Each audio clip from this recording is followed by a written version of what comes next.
Well, hello, everybody, and welcome to the stream, ZBrush Live. Ara here, and I'm gonna remove the screen because you guys know what to do. Like, subscribe, mash the bell, do whatever you know what to do, all the good internet things, and we will maybe wrap this thing up today. So.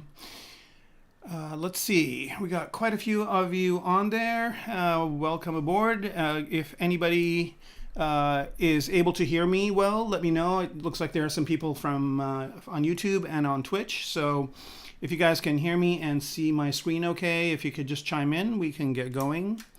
So this is the 10th episode, I think. Yeah. So this is it's season 5, episode 10. So it's a character season, I guess. So we started out with this character, and we've been developing it for, I guess, 10 sessions. And what we have here is kind of almost pretty much the final version of it. We did a pose last week, and I liked that pose, and I was thinking of a composition for that pose, but I actually came up with a different composition that I want to do, which is this astronaut being somewhere in space, going into a cave, and discovering a bunch of sarcophagi. So I actually kind of did a few kind of run-throughs of the sarcophagi in ZBrush over the last few days. I kind of came up with these ideas, and I posted down these to Instagram. I also did this image of a earlier render that I had, just to kind of try out some other techniques that I was experimenting with. So this has already appeared on Instagram. Hopefully this final composition will be there soon too. And then I came up with some ideas for this astronaut encountering some things in space. So I thought of it encountering some sort of monks in kind of a setting. And then I thought of, well, this was the pose we worked on, by the way. So here's another version of the astronaut. And then I came up with some different ideas of things it could encounter. So I came up with these sarcophagi, which I have here. I'll show them to you, but I might work on a new one today. So that's what we're going to do. Okay, so Bad Cat, thank you for letting me know that you can hear me fine on YouTube. Tarhel45, can you hear me okay on Twitch? Or Jose Rosales, welcome. Wow. If you guys can let me know if you guys can hear me okay, that would be awesome. And yeah, so this is basically a character that I came up with. If you watch, and I should bring this up too. So if you go back in time, if you go to ZBrush Live, and I don't know if they've updated this yet or not, but if you go to presenters, and I think I forgot to let them know last time. But if you go under presenters and find me over here and go to my page, you can see the sequence, and I guess they didn't do it yet, but you can see the sequence of the development of this from the beginning. Another way you can also see it is if you go to Pixelogic's, or I shouldn't even say that name anymore because they are not Pixelogic. Well, I guess they are still here. But ZBrush's YouTube page, if you go there and I think if you do a search by my name, you can see that there are quite a few videos, and I think they're organized in, I don't know what the organization here is. Is there something that says you can organize it by time? Anyway, so if you look at it by time, you can find me all the different episodes of this, and at some point I think they will put it on my page. So we just started out with a character and did some alpha projections on it and got it to this point. But anyway, so if you just go to my page here on ZBrush Live, these should be appearing in a serialized manner over here, and I will talk to the folks over at ZBrush to make sure that they do put them there. Okay, so good. I guess we are. You are hearing me okay on Twitch. I guess we're good to go. So let's go ahead and get started. So again, the character pose here, I did it exactly the same way I did in the last episode, where I took the character into Maxon, not Maxon, into Mixamo, and came up with a pose. And I actually experimented with quite a few after the last time we spoke. And I think I kind of liked this one. I added a few little kit bash parts, just a little kind of thing over here. And I think I added this piece over here and maybe put some buckles in the back over here. But mostly, other than that, it's pretty much what we had last time. And I'm just going to do a few more things here so that when I bring it into when I bring this into KeyShot, we will have those things. So the first thing I want to do is maybe look at the character inside.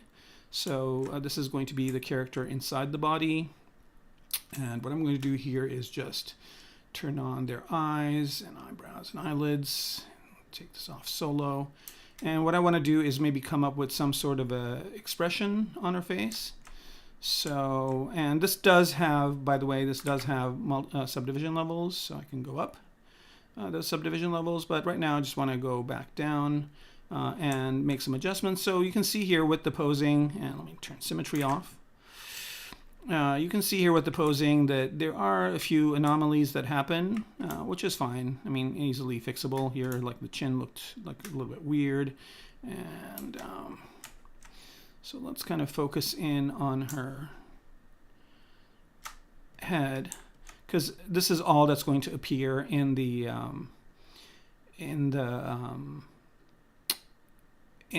helmet. So once the helmet is kind of shown, this is the only thing that's going to appear. The other thing I want to do here is just go in with the eyebrows and maybe switch the color and fill them with black. Same thing with these guys. Fill object with black. Oops, what's going on here? I've got RGB on. There's that. I'm selecting the object. They are good. So what is going on? All right. Maybe fill it with the material as well. So I've got basic material going on here. Yep. Yeah. So we should be. Oh, I probably have RGB intensity. No, or is there a mask? One of those things. It seems to be filling. Oh, let's see here. Focal shift is at 0. That's maybe it. Maybe let's try that.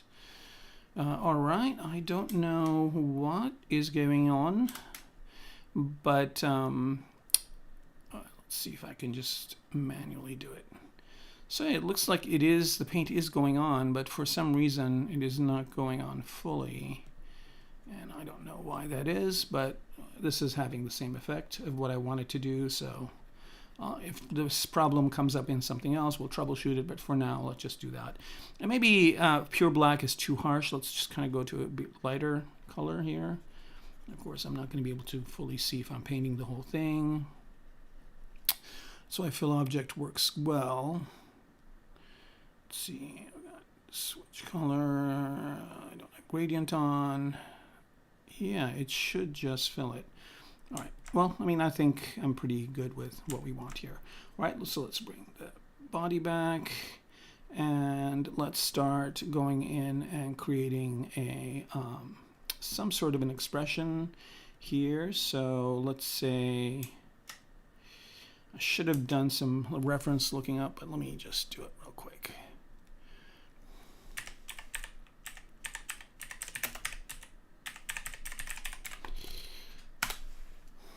And so I think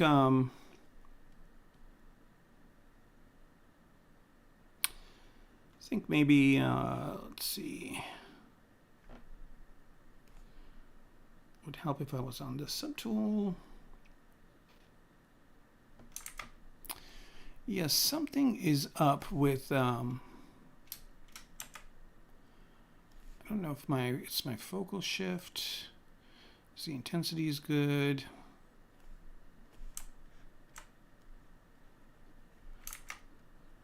Yeah, it seems weirdly Yeah, something is not right. Let me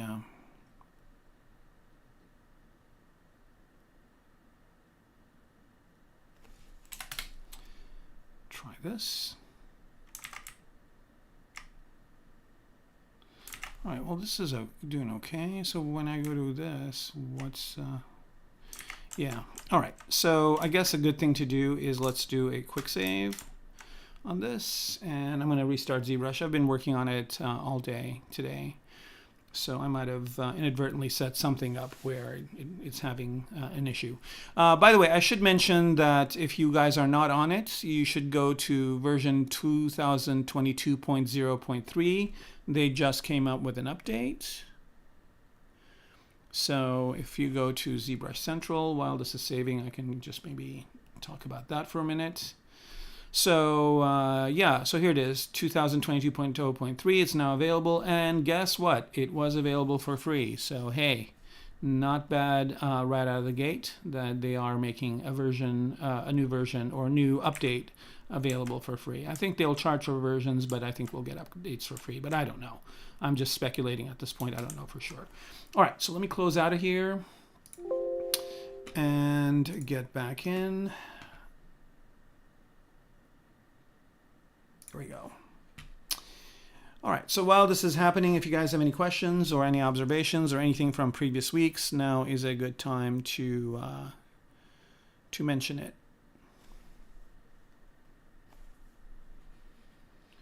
Right, let's see. Okay, goody good. Let's go to that.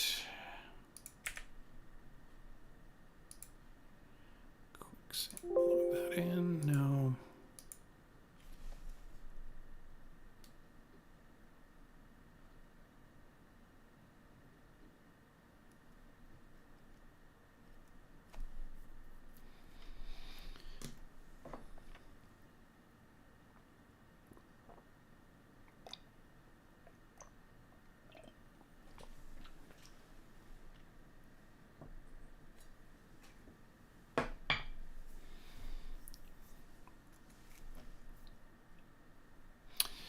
All right.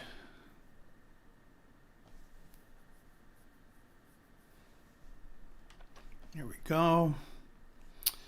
And let's just make the document size. New document, no. And let's draw that out. And then let's also go to document and double the size of it. And half up the size. That way we will get less jaggies. All right, and we don't need this to be in polyframe. So there she is. She kind of has a determined look, which is okay, I guess. But for the surprise, and let's see if this is going to work now. Yeah, here we go. We're back. Yeah, I don't know what the weirdness was earlier. I would troubleshoot it, but sometimes it's just better to just get things to go. So maybe she's kind of like, what's going on? Let's change the straw size a bit to there, and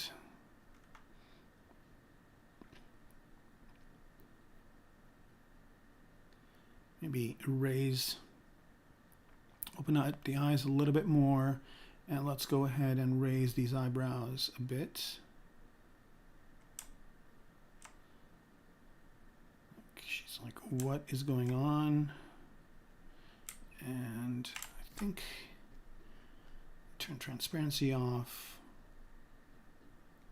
I think I can raise these up too. Like so. Here we go. Yep. All right.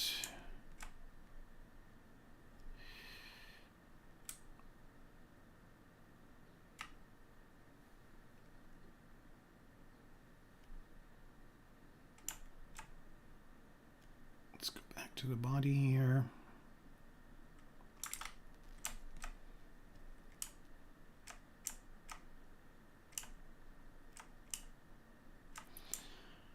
All right, and I don't really, you know, I'm not really painting in the eyes. I just basically have them a glossy material, and I'll probably just use that. because it's, you know, we're only going to see a little bit of it. Now, if this was going to be close up, it would be a different story. But we're probably going to see the character from about, you know, maybe this distance. So I just need the expression to work here. And I think one of the expressions that I'm seeing a lot would surprise people is kind of an open mouth. But I don't know if I want to deal with having,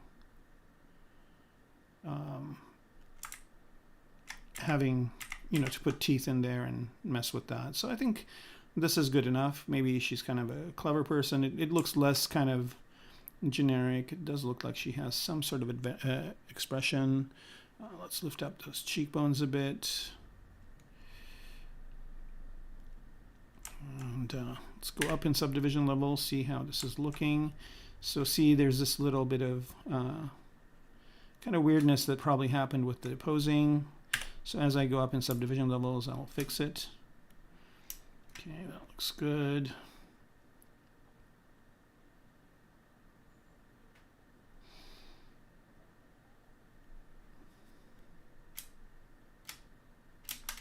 Yeah, it's funny, it's like just two places. It's under the chin and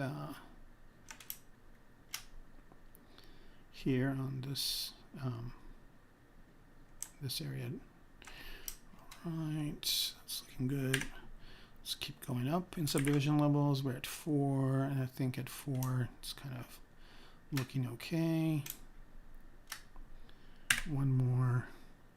And I'm just using I think some sort of a skin shader, aka skin, that I made a while back.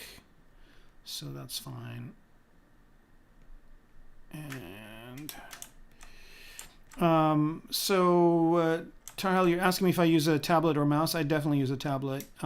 It's really tough to use ZBrush with a mouse. I mean, there are certain things in ZBrush that I use a mouse for, like if I'm doing Z-sphere retopology, or some specific things are better done with a mouse, but mostly I use a Wacom medium Intuos tablet, and I've been using it for a very long time, and it's pretty good. I shouldn't say it's pretty good. I should say it's excellent. It's been one of the most amazing instruments I've ever owned. Just really dependable, works all the time. They update the drivers. It's just, for ZBrush, it works really well. And here I'm just kind of adding a little bit more refinement to the face. Again, I don't really need to do all this. It's just, it's good enough. Now the eyes, let's see here. Let's see if I need to do anything with the eyes themselves. Center that. Solo them out. I don't know why this is not going to the center of the eyes. It should. Is there anything else in the scene? Let me make sure. Okay, so that's not it. Oh, this is on. That's why. All right.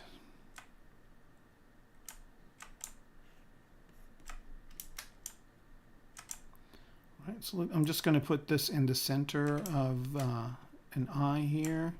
It should symmetry on. It is not on. It is on. Let's do that. Here we go. That was the problem. Okay, and what I'm going to do is just move this to the center of the eye. Now, you know, since this is moved in the pose, it's a little bit hard to center this inside of the eye. And even if I turn symmetry on, it's not going to put it in the center of the eye. So the way to do it, you know, this is kind of one of those important things that you kind of discover, is you have to do this from 3 different angles. So what you need to do is just kind of resize the eye so it fits within the circle of the gizmo. And then just by holding Alt down or doing this unlock thing, just move the gizmo so you center the eye in it, and then rotate. Now notice that it's going to move off, and then you just kind of move it onto there. And this is not precise, but it's good enough. And as you can see, as I'm rotating, I got it into, sometimes you need 3 different angles to get it right. But so now this is precisely inside of the eye. And then the next thing I want to do is I want to get the Z-axis just coming out of the pupil. Like like so. All right, so now what's going to happen is that, and I'm going to mask this eye over here. And I'm going to individually rotate this eye. So just look at it from far away. And here the gizmo is kind of getting in the way, so this is a good time to switch it to, switch the gizmo to, and I do have an icon for it here down here somewhere, but switch the gizmo over to the transpose line. But I might be able to do it with the gizmo. Here, let's just try it with the gizmo. So here I'm just going to rotate it just a little bit out. Okay, and then invert. And then I'm going to do the exact same thing with the other eye. So again, just get this so that it fits, and then just move it over. And use the gizmo circle. You see here, this one probably will take 3 shots. And just kind of put the eye inside of that circle. Yeah, definitely needs 3, maybe even 4, but 3 should do it. You should be able to nail it in 3. Yeah, here we go, 3 did it. Okay, so now you have that going on, and then just rotate the gizmo so it's kind of at the center of the pupil. And let's bring everything back, and rotate this just a little bit. Okay, so let's see how that looks. That looks a little bit better. Okay, so I'm happy with how that is. So I think that's okay. And we're going to go ahead and bring everything back. Like so. And I'm going to do a quick render. I've got this shield here, transparent. Right, so if I do a Bpr render, it's going to go ahead and show me what the face is going to look like through the visor. Okay, so here it is. And let's see if I'm looking at it head on like this. Let's see how that looks. Because if it looks good head on, then it's going to look good from other angles.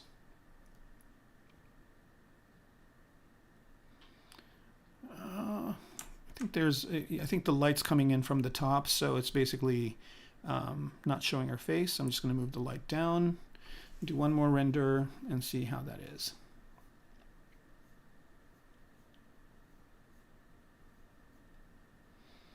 Okay, so that looks pretty good.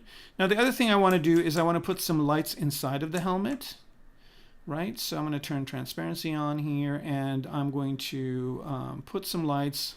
That looks funny. Look at that.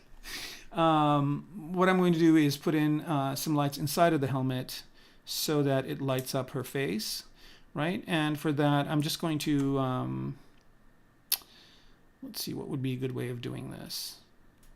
I think a good way of doing this is just to isolate the helmet itself. So there it is. And see what a good way to do this would be. So a good one, a good place to put those lights would be on top and on the bottom and on the sides. So, and all I need to do is just put some objects in there, and then those objects will be lit up in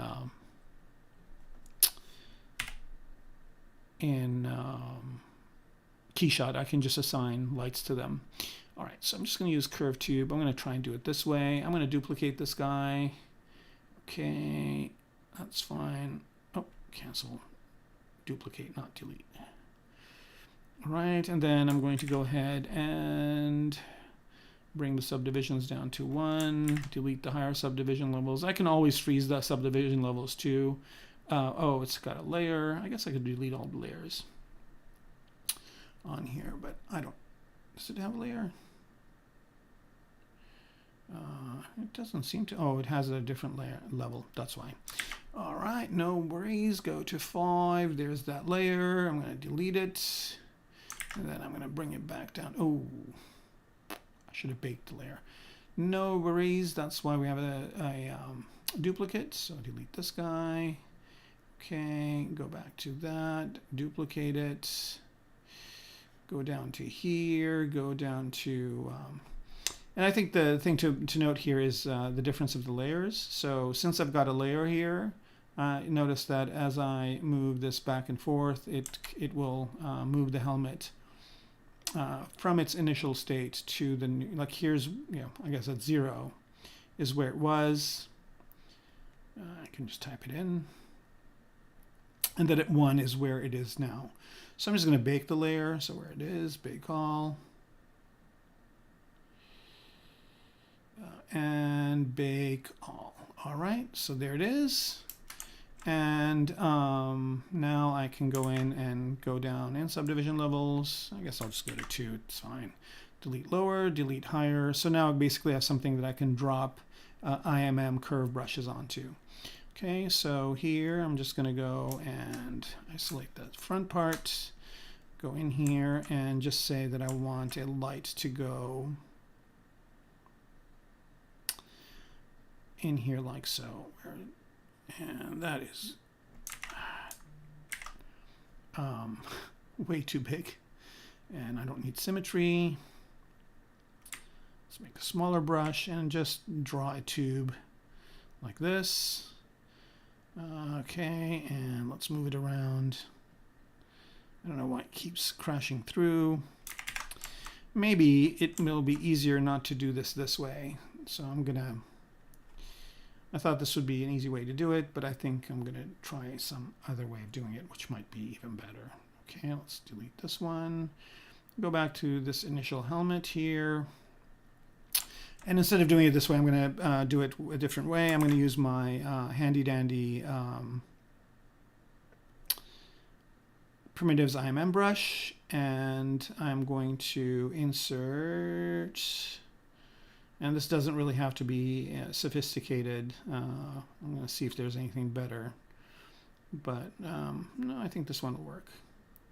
I think I forgot to show something last time too. I said I was going to at the beginning of the stream and I didn't. So I will do it this time around. So there's that. And what I'm going to do here is just insert a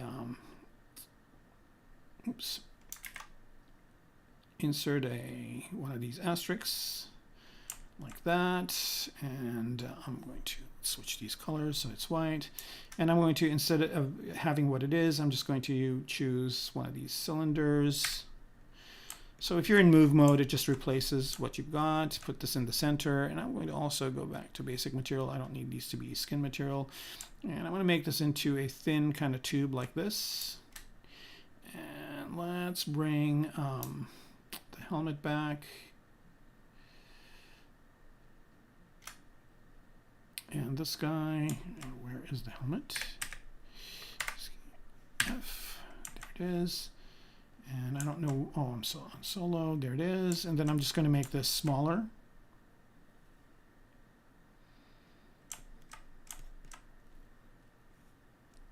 And just move it and place it inside of the helmet. So just rotate this.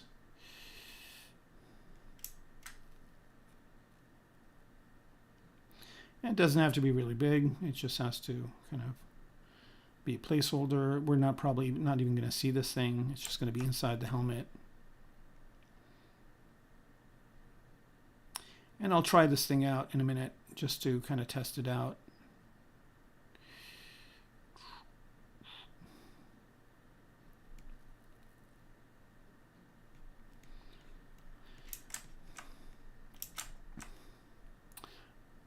And turn ghost mode off just to kind of see this a little bit better.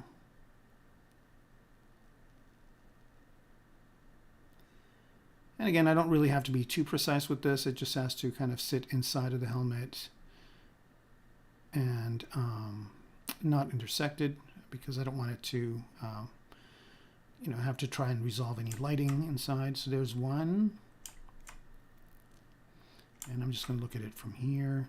I should have done this before I did the pose, but it's fine. I mean, it's just going to take me a few minutes.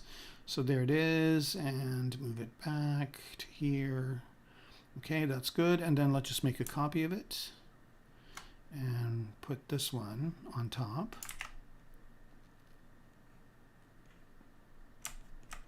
Same deal, just somewhere where we don't see it, but it's going to be an emissive light.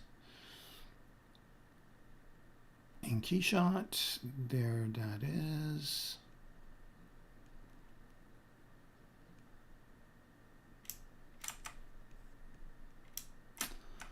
a good place for it. And then we're going to do another one this way. Put it over here.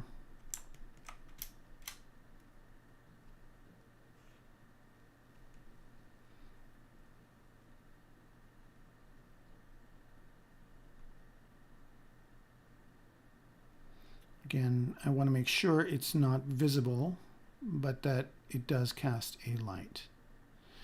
All right, and then again, make one more and put it over here. And all these are just one object. Oops, need to make one more copy. All these are just one object, and I just will assign one material to them. And I'll do that next just to kind of see what these look like. All right, that's good enough. All right, so let's bring everything back. Actually, I don't want to bring everything back. I just want to, oh no, let's bring everything back. It's not that big of a deal. All right, so they're all there. We can kind of see them.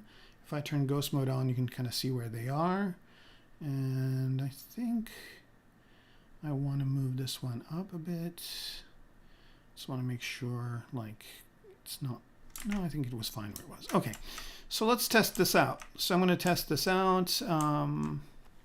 Again, I don't need this all to be in the high resolution. So once I'm going to send this into Keyshot, I don't really need the high resolution version. So I'm just going to bring down all the resolutions down and turn Keyshot on and send this over to Keyshot. And let's see how that looks. What is my PC specs? It's actually an older machine. I've got... oh, wow.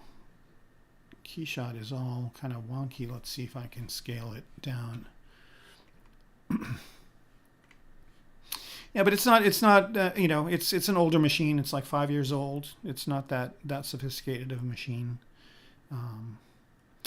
I'm overdue to upgrade my hardware, but I'm not going to do it while there's all this shortage going on. I'm going to wait a bit longer. And also, I'm waiting to see, Intel's going to come out with some really neat chips in the future. In the near future, I'm going to wait on that.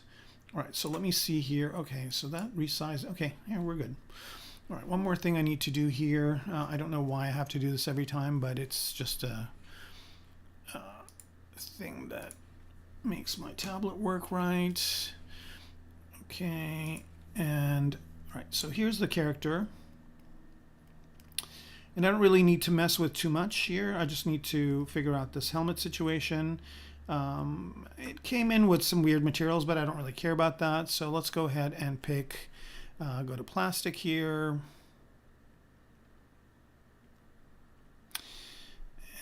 And let's go to hard plastics and pick a white color just for the helmet, like so. Close, that's fine. And then let's do the same thing for this part. Yes, let's link them. That's okay. It doesn't really matter at this point. And I'm just basically dragging and dropping just a white plastic material onto here just to get kind of a outline of the helmet. No. All right, so there's that. And then I'm going to just do a gray material for this kind of outline here. And then let's go ahead and pick some glass. Basic is good. And let's pick this kind of basic glass for this. And close. I don't know why it's kind of coming up with those weird errors, but that's okay. And inside, so let me see if I can hide this visor.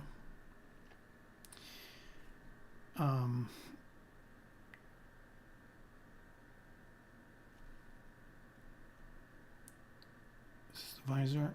It is. So let's just, and I'm going to do a quick, I'm just going to do a plastic also, a hard plastic for the face inside. I don't want to link the materials, and okay. So now I'm going to bring back let's just find these lights, and I'm going to go ahead and pick a emissive light here. And not these ones, but these ones. Emissive, and let's just do a emissive cool, And let me see if I can find that. Here we go. There's the cylinder right there. Okay, so there's that cylinder, and all four of them have it. Now let's bring back the visor. All right. And then let's mess with that light to see if we can get it to show up well. All right, and right now the intensity is 3. Let's bump it up to 5.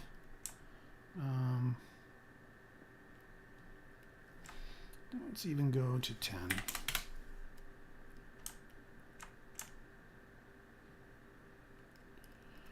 And what I'm going to do here is I'm going to change the environment to black.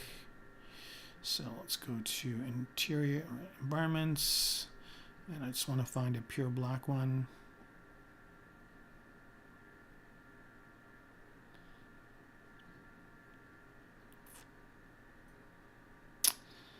Where are you? All right, let's just do interior here, studio, and I think it's in here. Yep.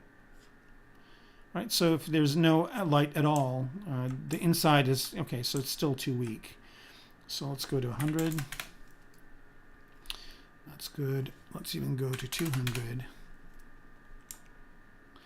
Okay, so the top one looks like needs to be moved more in. But it doesn't look like they're doing a lot. It's doing a lot of work here. So let's go to 1,000. Okay.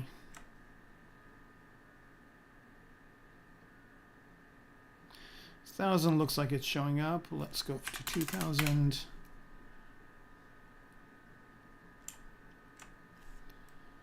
Wow.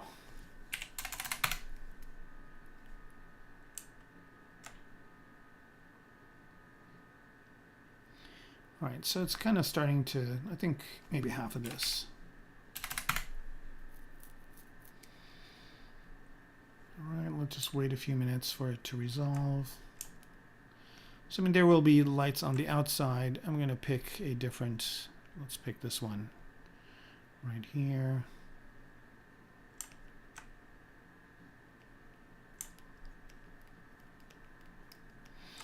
I might not use these emissive cylinders. I might actually put in spotlights because it looks like it's taking too long, and also it's really hot, but not, but doesn't really do. I guess, you know, if I bring it down to, let's say 200, that might be okay. So it does indicate that there's a light inside, and I just want to make sure as I'm rotating this. And if I see it there, it's fine. And I'm seeing the bottom one, and I'm seeing the top one. That's fine. I think this will do it. Okay, so we're good. We're good with that. So I think the light placement is okay. All right, so going back into ZBrush.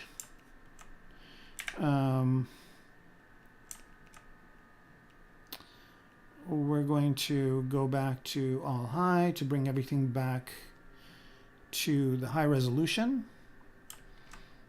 right? And you can tell my machine is a couple of, it's a few years old because as soon as I went into Keyshot, it like starts sweating.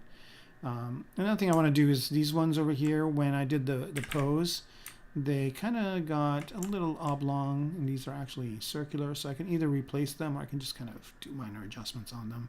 It doesn't really matter. And turn off symmetry here on them. Well, it looks like this one's really jammed up. All right, no worries. Easy enough to fix. What we'll do is, since this one is okay, I'll just let me go to the front view here. This thing is a godsend. I don't know if you guys use it a lot, but this thing over here can tell me what I'm looking at. So there it is, and I'm going to delete the hidden one. And what I'm going to do, okay, still with the layers. I might run some sort of a script here to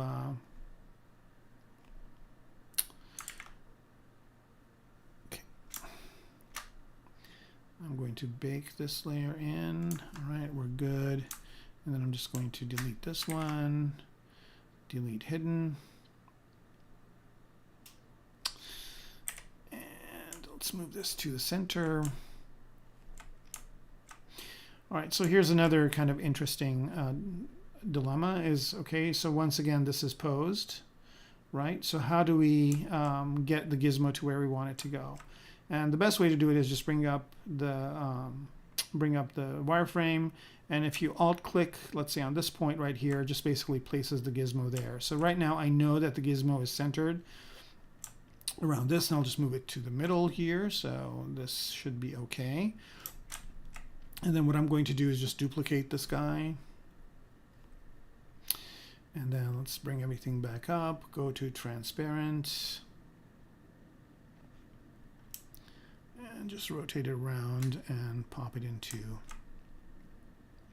where it needs to go. So that's kind of one of the challenges of doing a pose, is that some of the parts that are hard surface get to warp. But like I said, it's not that big deal to fix.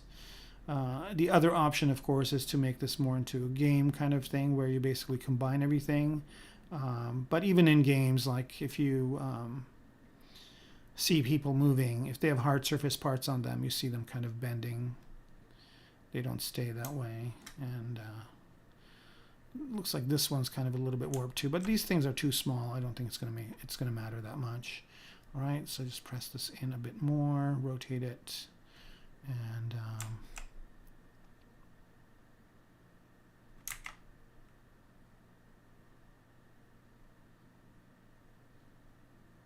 like so. All right, so that's good. Maybe a little bit further out like this, and that is good enough. All right, so now I'm just going to merge these two together. And we are good to go. All right, so that's fine, and then everything else is good. So the thing I want to talk about, and I didn't get to do that last time, is to talk about how I made this, which I should do now, and I don't know what a good example of that would be. So let me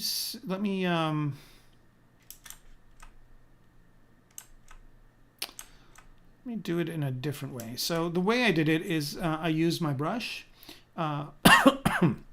Which, by the way, a couple of things. One is if you guys want to go to my website, it's kermaco.com. I actually post more on Instagram, and I did do a link tree finally. So if you click on my link tree, it gives you all of my websites. So it's linktr.ee/Kermaco, and you can get all my sites. And if you go to my Gumroad, I do have this primitives brush that you can download for free. And I do have a version of it that has a lot more brushes than what comes with the original one. And that one is $2.50, so you can get that if you want it. And I'm going to be using that one for what I'm going to be showing you next. So suppose, and I'll just do it with one of these guys, not this one, but let's say one of these sarcophagi, right? So suppose I want to overlay that pattern onto one of these sarcophagi pieces. All right, so let's say I want to overlay it onto this one. And I'm going to be working on one of these a little bit later on. Okay, so the way you do it is I'm just going to go ahead and append. And I've got a thing here that does it for me. I just have a little macro that does it. So if I click on Insert Polymesh 3D, it actually puts the Polymesh 3D in there and launches my brush. And then I'll just go in here. And the one I'm going to use is this one right here, right? So I'm just going to put this piece, and I don't know where it is. It's there. It's just not big enough. So let me just unify it. And there it is. Okay, and this brush basically, or this geometry looks like this, right? So it's just this kind of look. And what I'm going to do here is I want this to go on top of the sarcophagus. So I'm going to go ahead and let me duplicate the sarcophagus too. I'm going to duplicate it.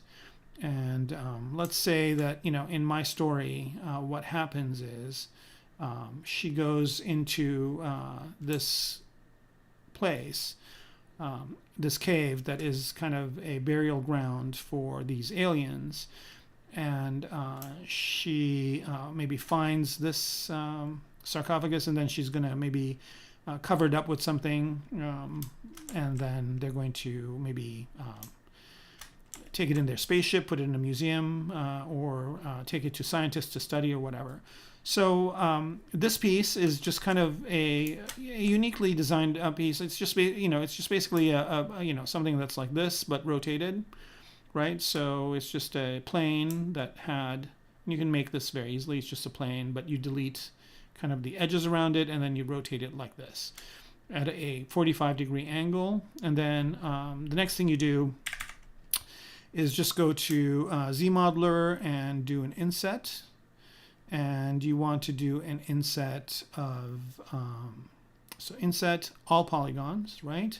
And then inset each poly. And what you want to do is just do the outside part, so border only, right? And as you do this, you basically can create this effect.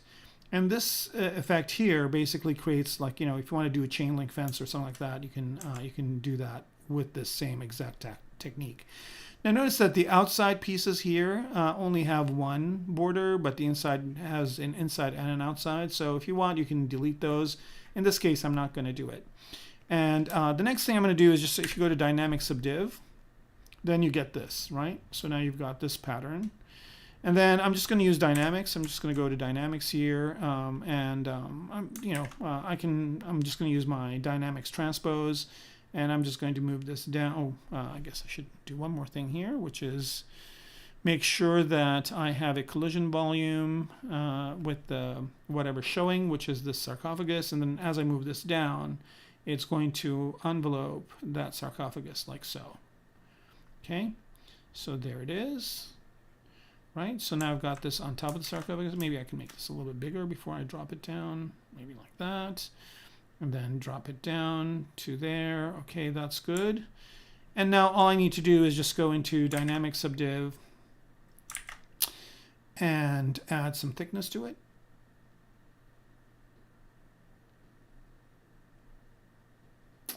Maybe that's a little bit too much. Like maybe about there, like that. And let me see if I add, I don't want smooth subdivisions yet. So I'm just adding a little bit of thickness like that. And yeah, let's add 2. That's good. And I'm going to add a segment on the inside. Maybe 1 segment is good, and just apply. So now I've got this on top. It's still kind of, it's still a bit geometric, but if I apply a polish to it, it becomes really nice like that. Okay, so that's exactly the same method I used to do that backpack, kind of thing, right? So there we go. So now I've just got this.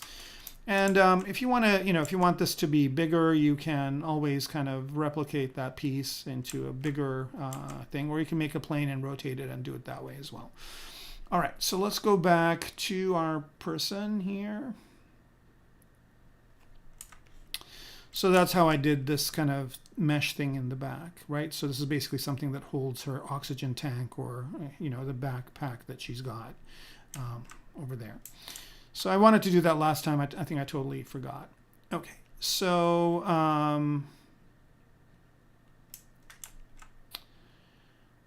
right. So now what I want to do here is let's see if there's anything else that needs attention. We got these working. We put the lights in. I did a little bit of work on the boots, not much. It's basically sculpted a little bit of cloth on here. I figured those 2 straps that I had down here were kind of extra and not needed, so that's fine. I think for the most part, this is looking pretty good. All right, so now let's go ahead and make the sarcophagus. So first I want her to go into some sort of a cave. So let's go ahead and make that. And to do that, I think I'm just going to do the same thing where I just go to, I'm just going to go to the this version of it. So this is basically the version that ZBrush created with the Transpose Master, right? So it's all low geometry, so it's pretty lightweight and fast. And what I want to do here is, and this is the pose that I used from Mixima was Stealth Assassination. So this was kind of the initial look. that she had, and then so there it is. And what I'm going to do here is I'm just going to duplicate this. And I shouldn't have done that, but that's fine. Copy it and delete it. And just go into new subtool and paste. I'm just basically doing the exact same thing that was there before. And then for this piece right here, what I'm going to do is I'm going to go to my brush again. Actually, just delete this one. I can reinsert one. And insert Polymesh 3D. There it is. And so what now? I just want this to be a cave. And so I'm going to look at these brushes to see if there's one that can kind of work. And I'm just going to do a cylinder, maybe this one for now. Let's start simple and unify it. There it is. Rotate it this way. Put this in the center. Okay, so, and let's turn transparency on so we can see what's going on inside. So, oops, we're still on cloth.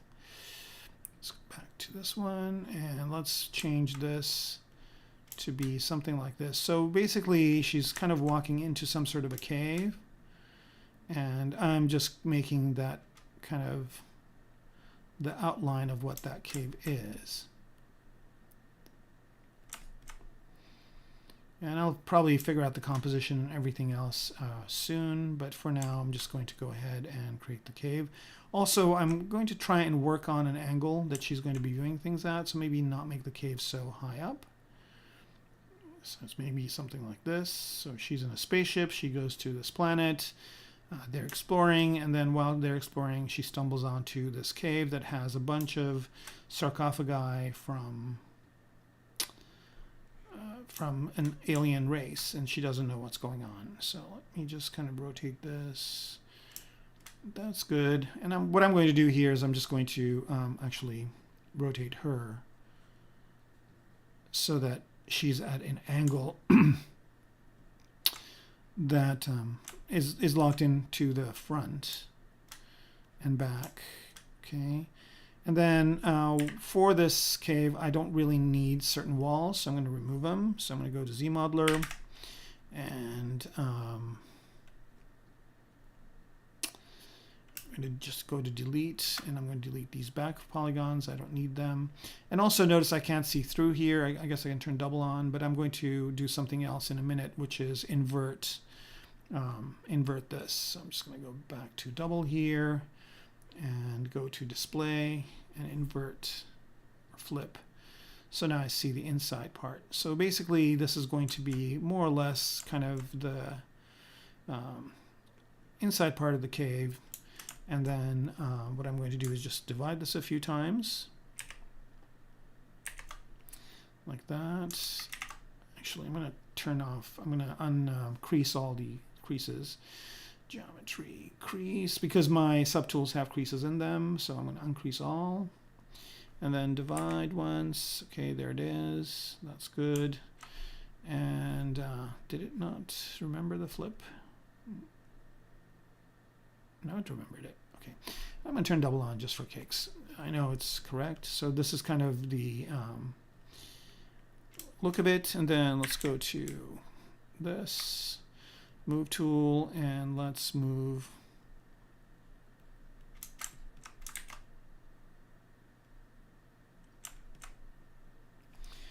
I'm just going to resize this to be a little bit smaller. Maybe that's good enough.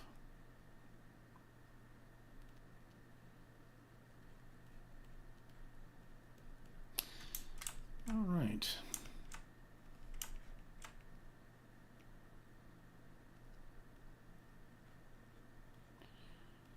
Right, and I'm just kind of creating that cave that the sarcophagi are going to be in.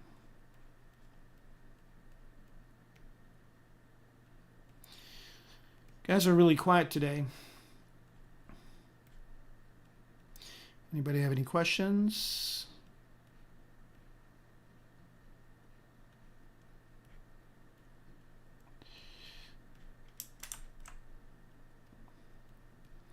All right, maybe subdivide this one more time. And all I'm doing here is just basically creating some sort of a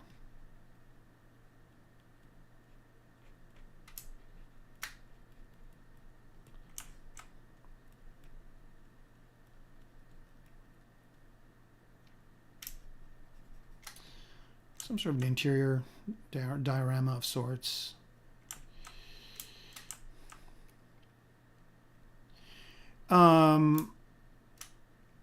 Goldie Ames, good question.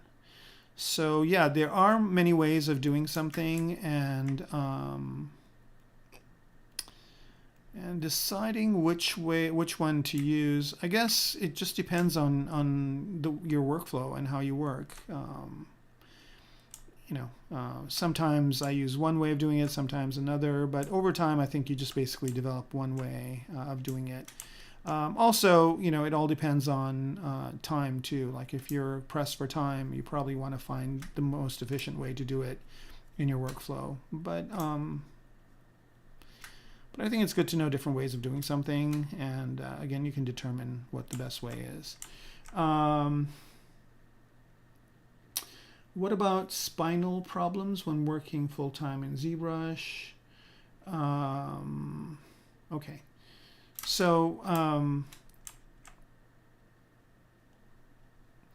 I think, when you're learning, just learn what's going on. I think, I tell my students that, so whenever I'm teaching a class, I tell my students that there's going to be different software that they're going to be using over time. Maybe when they start out, it's going to be Maya, but then they start working for a company, and that company wants them to use something else, like Houdini or whatever. So I tell them that the important thing to do is to understand the concepts of what you're doing, and then to figure out how to do it in the software. So really good artists, whenever they get thrown into a situation, if there's a different piece of software that they need to use, then they can adapt to that software pretty quickly because they understand the concepts. So once you understand the concepts, then you can just basically go and do and figure out a way to do what you want to do. And sometimes you can look for stuff on YouTube, or you can look at the company's website. They might have some stuff for it. Like for example, Pixelogic has Ask ZBrush, which is a really good way to figure out excuse me, to figure out how to do something if you don't know. But over time, you just develop a method. But the most important thing is to kind of get on with your day and figure out what how to do it when you have a deadline or whatever. And sometimes it sticks with you. Sometimes you have to figure it out again. Sometimes you figure out a smarter way to do it, and you're like, oh man, I've been doing this the wrong way this whole time. But it's fine. As long as you do what you need to do, you're good. Let's see. What about spinal problems? Well, I think it's a good idea to take breaks while you're working and get up and stretch. I think there's plenty of stuff online about like ergonomic things to do to make your workstation better. Using a tablet really helps for me, because if you're using a mouse, then it's kind of a unnatural thing to use a mouse for us. But we've been writing with kind of styluses like this. We've been doing that for centuries, so it's kind of a natural thing. So basically, it's the same thing as writing. I've got one hand on the keyboard, and get a good keyboard, place it at a good angle, and I'm just basically working on one corner of the keyboard. I've got everything mapped to the left of the keyboard, so I don't have to move my arm back and forth. But you do the things like you stretch, you do this every once in a while. I think there's plenty of stuff online on what to do. So, just kind of do that, keep stretching, stand up, walk around. I think the most amount of time that I spend in front of a computer and not get up and do stuff is when I stream. So, that's when I'm basically locked in for 2 hours just doing work. But most of the other times when I'm working, I usually have a timer that notifies me if it's been a certain while, and then I get up, maybe go for a walk, just do some things to move, get me to move around. Okay, so now I've basically got a general idea of what that cave is going to look like. So she's just going to be in there. She's going to look at the cave and see that this is going on. Maybe the cave goes on here further, so I'm just going to create a little pocket like so. I kind of wanted that to be on the other side. So maybe, let me use the inflate brush, oops, to do that. All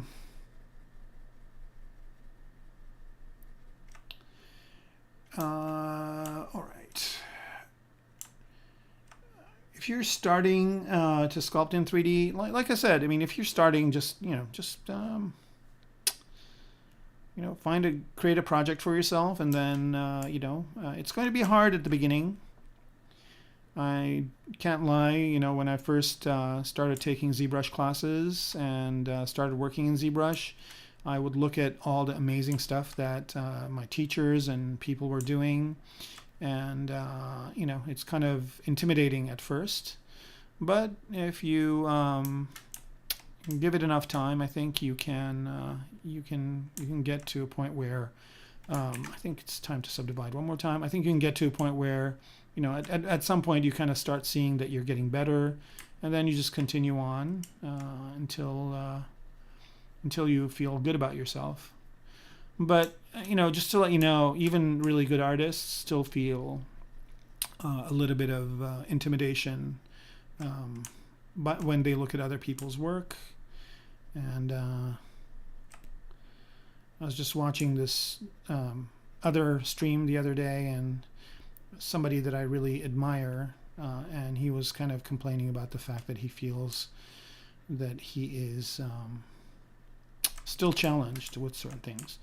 All right, so that looks good, and I'm just going to pull this part way back here, the gizmo, just to kind of create that little bit of pocket, and just maybe bring it back around this way, so that kind of indicates to me that the cave just still continues on, but that kind of gives us, and then so she's going to be looking at it like something like this, so it tells us that that cave is moving further down, so it kind of creates that illusion. But the sarcophagi are going to be kind of strewn around, maybe leaning on this wall like that. So I'm going to rotate this a little bit this way, and move it this way like that. So she's going to be facing this wall over here where the sarcophagi are going to be. All right, I think I saw some other questions. Let's see here. How to learn realism when you make stylized characters that are okay. So, there's a lot of people that make stylized characters. They make really neat stylized characters. That's kind of their thing. Stylized characters have a place in games. They have a place in movies. Animated movies are usually stylized, so there's a lot of that kind of stuff going on. And it's an art. Like I'm really bad at doing stylized stuff. I don't even try it, just because there's so many amazing artists. Like you look at some of the stuff that Shane Olson does, which is stylized, which is really amazing. Or you look at some of the stuff that the folks at Blizzard do, that's stylized. They have each art. There's like Riot Games.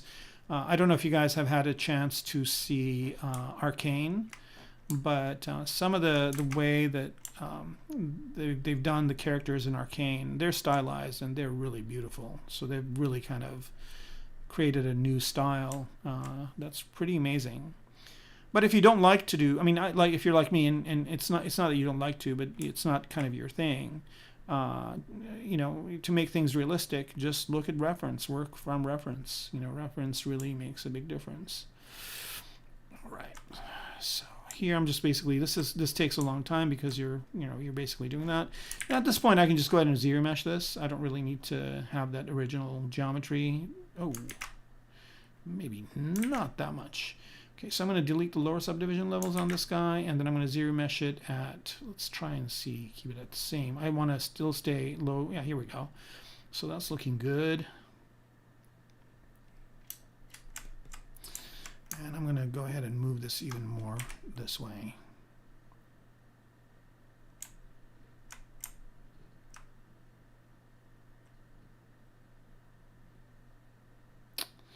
Like so. All right, let's see. A couple other questions here.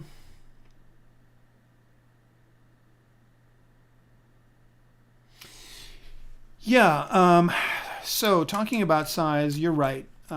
If you look at the scale, like if you go down here into deformation and you look at your, not under scale, what am I saying? Under, is it under subtool or geometry? One of the two. I think geometry maybe. And I think there's a size here. And see now the size is 10 by 8 by 5. ZBrush likes this to be, likes to be 2. So here, if I take everything, and I'll do it real quick. I'm going to take this and I'm going to mask, I'm going to take the cave, and if I unify it, so this is kind of the size that ZBrush wants to work in, and which is fine. I mean, I could resize the person too. And right now I'm just basically completely obliterating my scale, but it doesn't matter because again, the cave is going to be, I can resize the cave later. And the most important thing is when you load something into KeyShot, you want to make sure that it is to scale, and you can do that very easily. So I'll be doing that as well, hopefully a little bit later. So now, yeah, this kind of makes it a little bit more responsive, but I wasn't doing too bad. But if you go more than that, then you kind of run into some kind of weird, the brushes don't work as you expect them to. Let me do something real quick here. I'm going to make this thing smaller so it's not so mondo on the screen.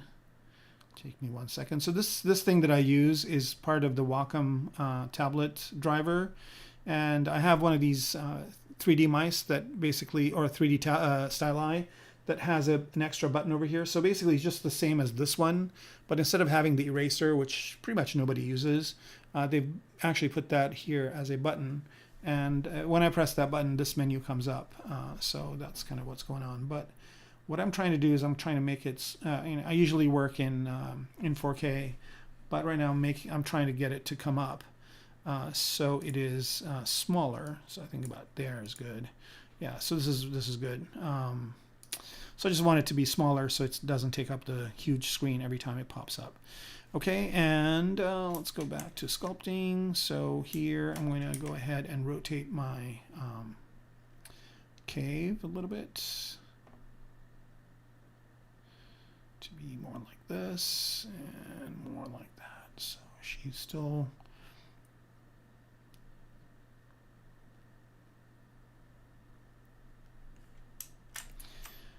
Just want to kind of get an idea. So this kind of stuff, is really easy and quick to do in ZBrush. A lot of friends of mine are doing this kind of stuff in Unreal or in Eevee in Blender, which is something that I intend on doing as well at some point. And I'm going to leave transparency and ghost on for the person. And then I'm going to go ahead and start kind of getting this cave to look more like a cave. So I'm going to just ZBrush it one more time. All right, let's see. It's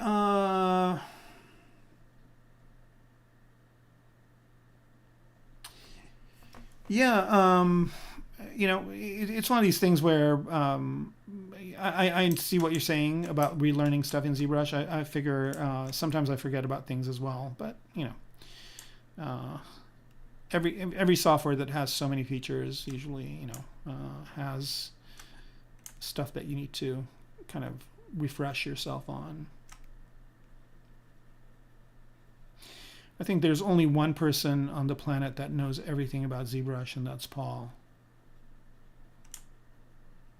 So remember how you were asking, like, if there's different ways of doing something, how do you know what the best way is? You should ask that question next time Paul streams, because he would know. But again, it's also a matter of personal preference, like whatever it is that you prefer. Let me see if this is actually still, yeah, it is, good. All right, so now I've got kind of the general shape of the cave.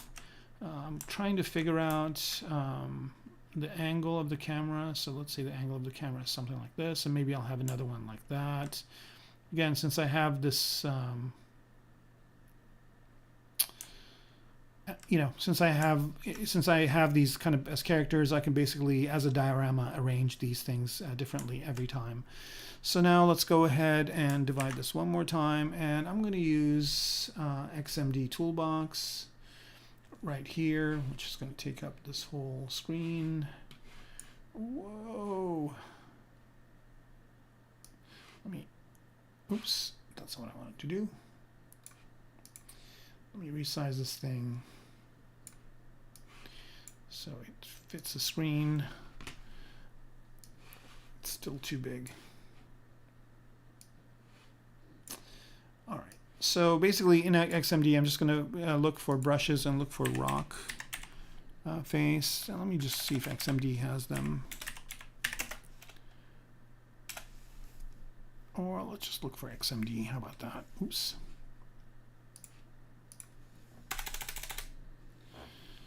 Right. Let's make these brushes bigger. So what's nice about XMD is if you have a lot of brushes, which, you know, I'm getting there.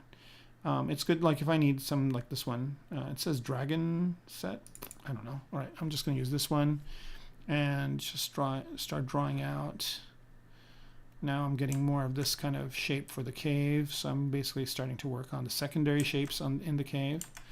Right, so all I'm doing is basically just dragging out this brush. So it gives me a little bit of breakage in the form. And it's doing a really good job here. But the rest of it is kind of just what I expected. But sometimes you have a happy accident, so this is kind of what the cave is going to look like.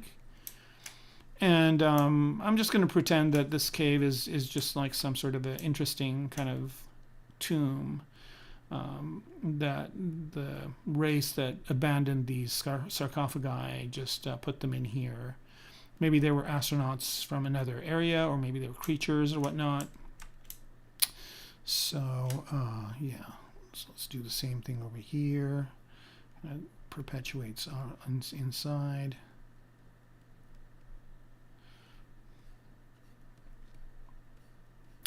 See, keyshot. If you want to animate, do I need pro version plus bridge? So keyshot does have animation, but it's not an animation friendly renderer, I should say.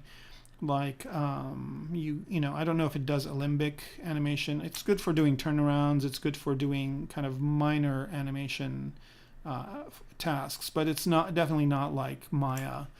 If you really want to animate your project, you might want to look into maybe Blender because you can do it in there, or you might want to look into animating it in Maya. So Maya is really good at animation. Like it's basically industry standard for doing character animation and just animation in general. So I would do my animation in Maya and then either connect it up to V-Ray or something like that. And there are ways of getting your models that are ZBrush models into Maya by using displacement maps or normal maps. But if you're going to do heavy-duty animation, that's kind of what I would recommend doing. But in Keyshot, you can do some, you know, rudimentary animation. Like if I just want to do a camera pan, I can do that in Keyshot. Maybe just a minor motion that the character has, I can do that as well. But it's not really, Keyshot is really not known for doing animation. It's more to get really amazing renders.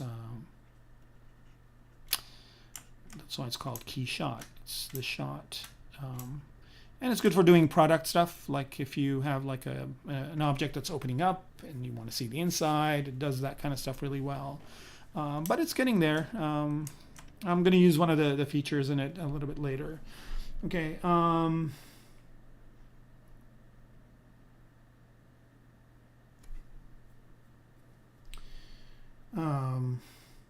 Alan, if you want to link to that video, that's fine.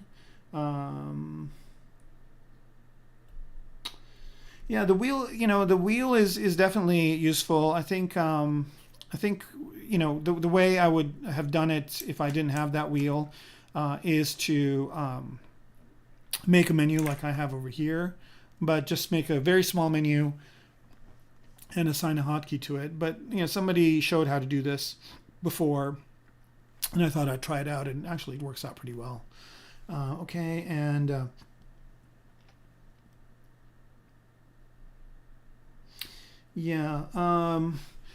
so let's talk a little bit about that size thing, because I think that's an important one to know. So if you just go to this Polymesh 3D, and here's a star, and I'm going to just initialize this thing as a cube. So if you go to initialize and you do a Q cube, there's that cube, right? And if you go to the geometry tab, you can see that this basically right now is not really the full size. But if you unify it, so deformation and unify, right, that basically will, where are you? That basically will make that cube a 2 by 2 by 2. So if I go now to geometry, you'll notice that it's 1.999, well, basically 2 by 2 by 2, right? So there it is. So this is basically the space within which ZBrush likes to work. Now this has nothing to do with the scale, right?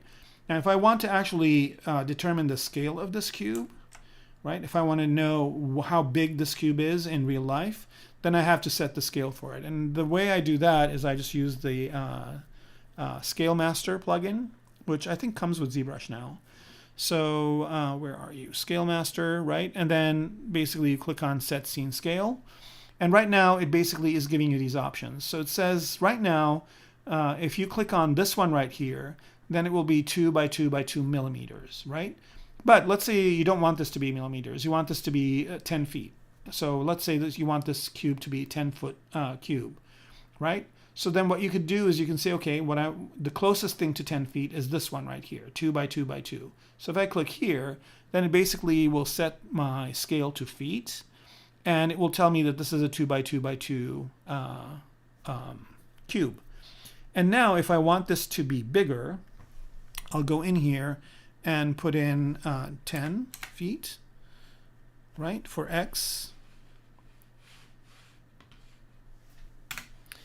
And now it sets everything to 10 feet. But notice here that in size, right, everything's still at 2.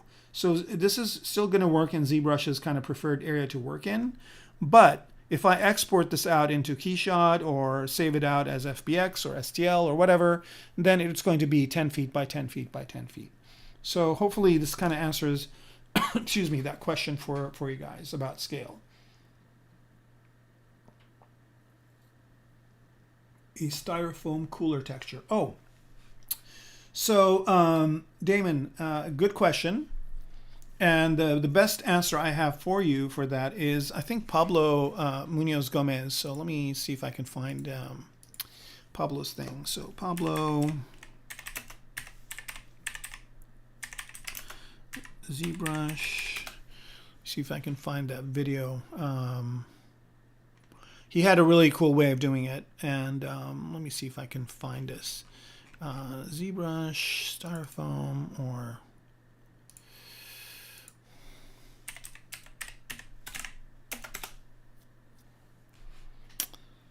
I don't know where it is. Google is not finding it.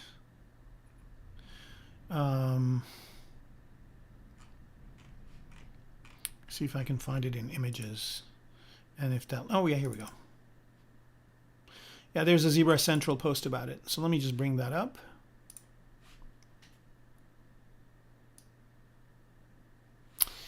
And here it is. So you can see like this kind of look. Is that what you're asking? Nawarski, I guess is your name.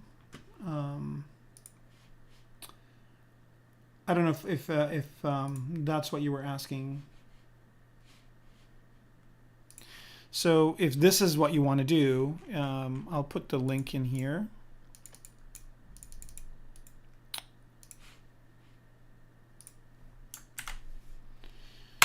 And there it is. So you can go watch it. So basically the way he's doing it is he's got a sculpture like this, right? And he's kind of pretending that it's actually styrofoam and cut out of styrofoam.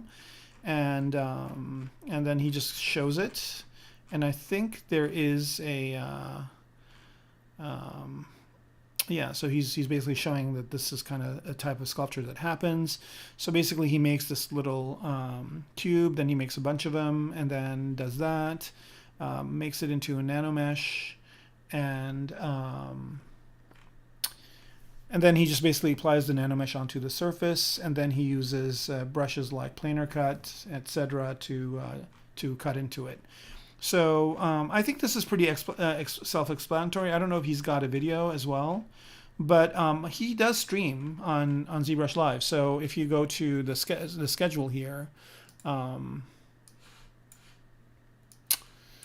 if you go to ZBrush Live, where are you? Not that one, but did I move off of it? I did. No worries.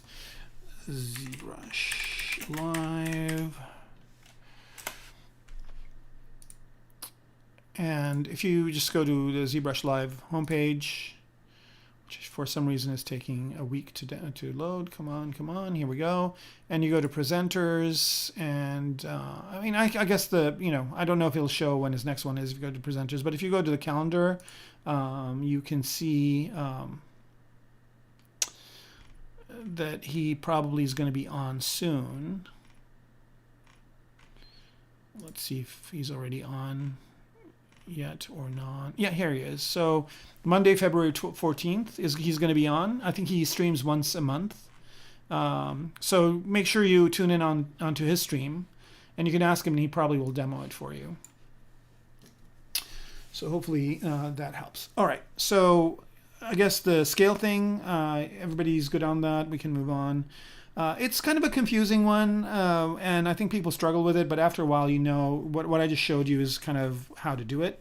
And once you know, you're good, right? And you're good to go. All right, so let's delete this guy. And go back to our cave.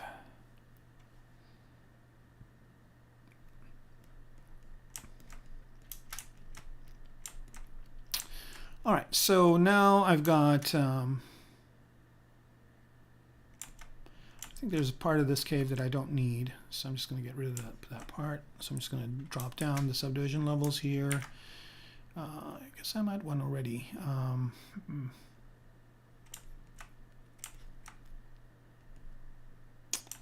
Not that, but all right. And am I in dynamic subdiv? I am. All right. Turn that off. And I think this part right here I don't really need. Let me see if I get rid of it.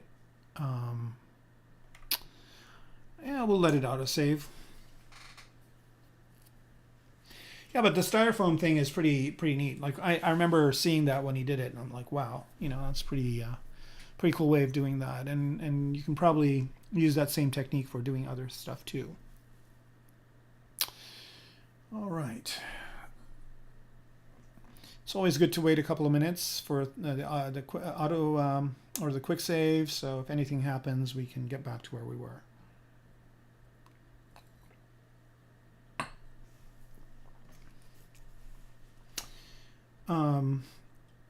That's weird. I put this link here. Can everybody see the link? Can people on Twitch see the link? It seems like it gave an internal error. I don't know if the person was asking. I think the person who was asking was on Facebook, so you're good.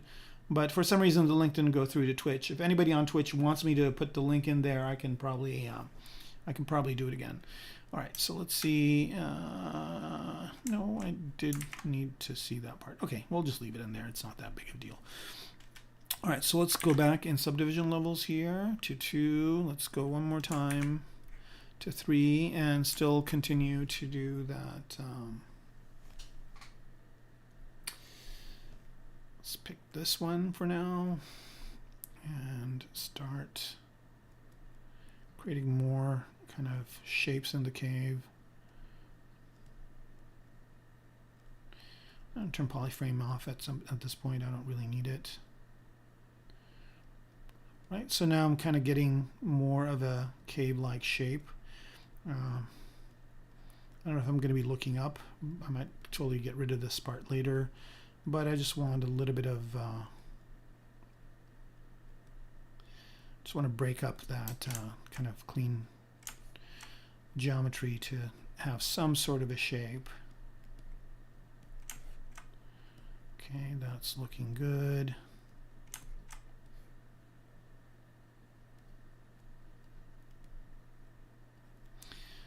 Right, so that's fine.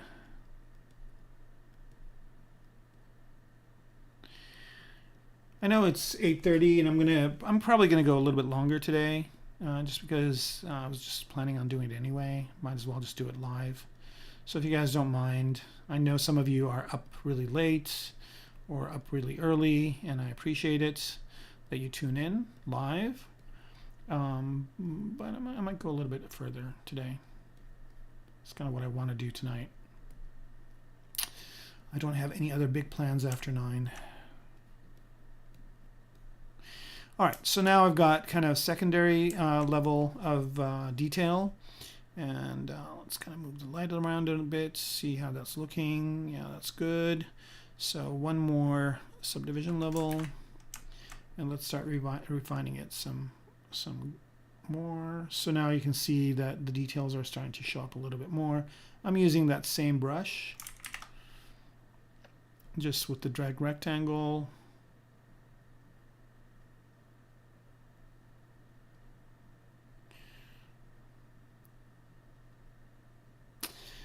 And I haven't decided if I just want this to be kind of a rock cave or if I want to like geeger it up a bit with some sort of an interesting pattern. But for now, I'm just kind of getting terrain.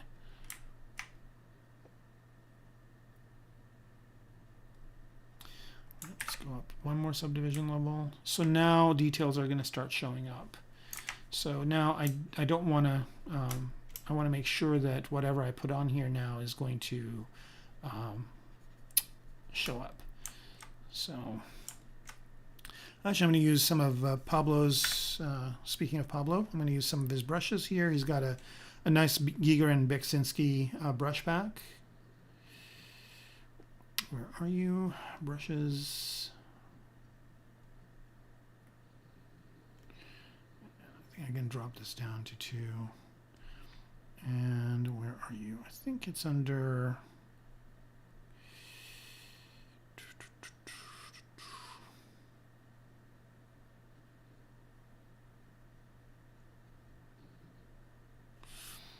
I think I put it under... Oh, I don't want to do that. I wanted to do this. Okay, brushes, and did I put it under here? No, I did not. I'm kind of reorganizing my brushes as we speak. That's why I got into XMD, because it makes finding a brush a lot easier, so I don't have to dig through, which is what I should do, but I don't remember what they're called. I think I'm just going to go here to, they're there, I just didn't look. Hair and fur.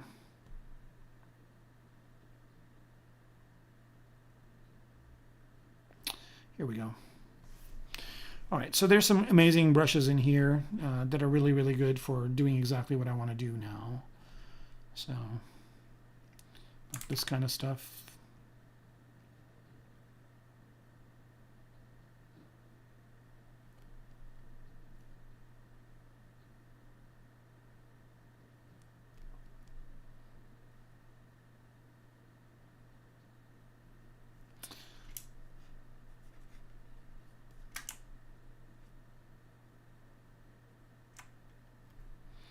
Actually, that's what I should have done in the first place.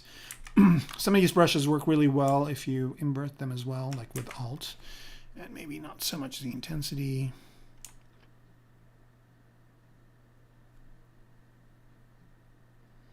So maybe this cave is like some sort of a creature that's died.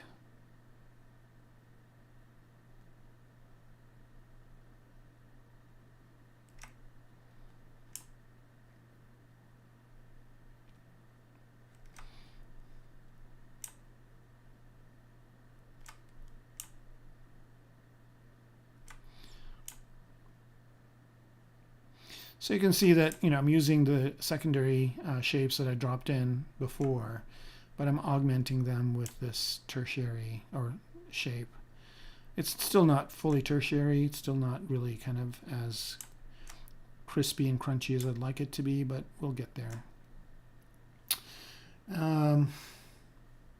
Do I know if there are any big changes coming now that Maxon owns ZBrush? I don't know. I know as much as everybody else does.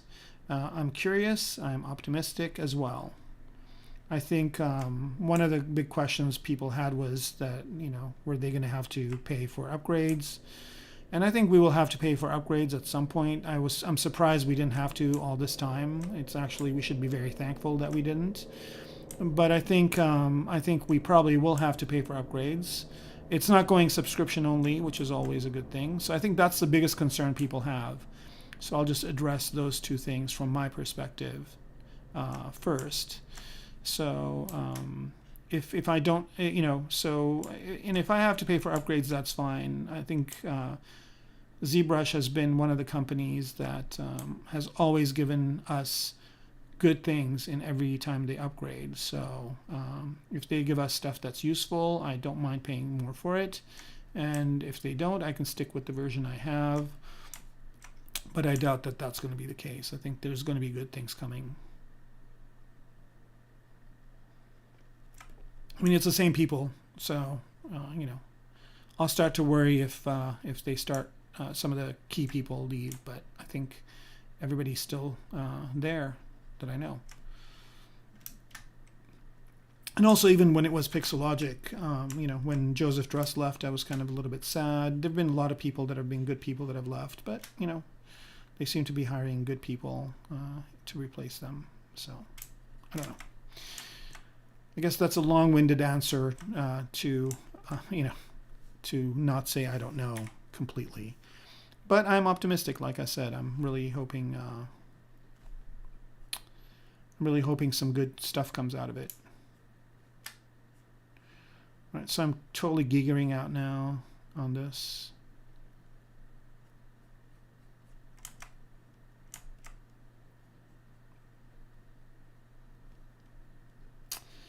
Do you have an okay? So Major Woody, I hope that answers it for you. Hi, can I give you tips on drawing the curve when using clip curve or knife brush?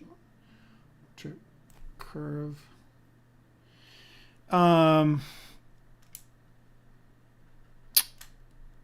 Yeah. So. Yeah, let's see. So suppose I want to cut this top part off, which is kind of bugging me. So suppose I want to do that, right? And I pick the knife curve, right? So the thing to remember is, you know, so first you draw that straight line, and then when you hit Alt, then basically you get this curve action to happen. Now if you let go of Shift, it's pretty free form, right?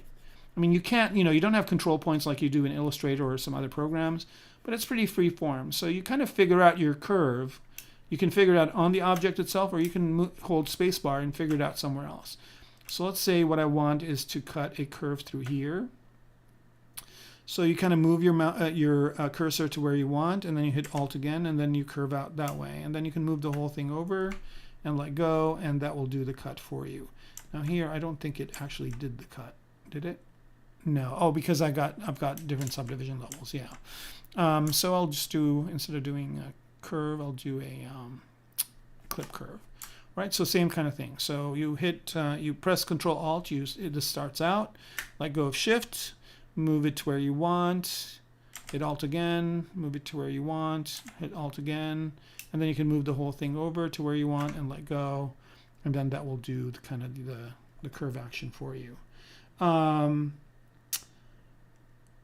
Knife brush crashes your ZBrush. That's weird. I mean, sometimes it doesn't do what it needs to do. Like it instead of doing the you know, it depends on kind of how you're cutting it. But 9 times out of 10, it works fine with me. And it's one of those godsend things because it also works with symmetry. But it doesn't work with multiple subdivision levels, as we saw earlier. So if I go to knife curve, and I do this, it says you've got multiple subdivision levels, so I have to either freeze the subdivision levels or do it that way. All right, where were we? And it's something that you need to get used to, for sure, because no other program does it this way. But once you do it this way, then you go into Illustrator, you go like, why can't it do it like ZBrush? So people get used to stuff, for sure.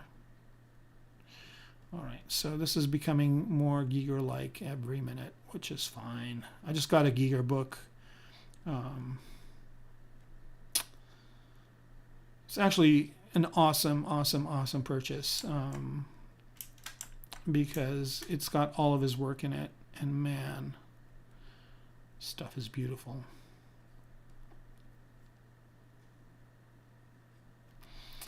All right, so here we're just kind of getting the cave to kind of have some sort of a kind of an organic biomechanical type of shape to it. I guess I could hide this polyframe, and also let's go ahead and get some color action going here. As a matter of fact, I'm going to use one of his materials too, which came with this kit. So you get the brushes and you also get materials as well. So let me see here. Where are you? Here we go, and it's this one. Yeah, there we go.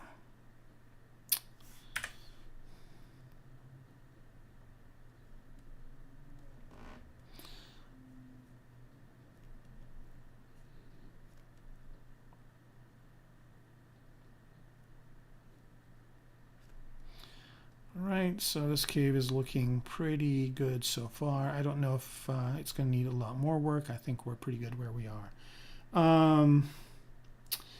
Yeah, you know, Illustrator is basically, you know, I mean, that's all Illustrator is really very strong. I mean, you know, it's as strong as other things too, but the main kind of way you drop curves in Illustrator is you know, with Bezier curves.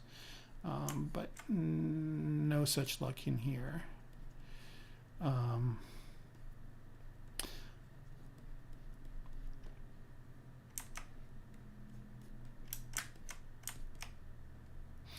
Right, so my cave is starting to look a little bit more like I wanted to.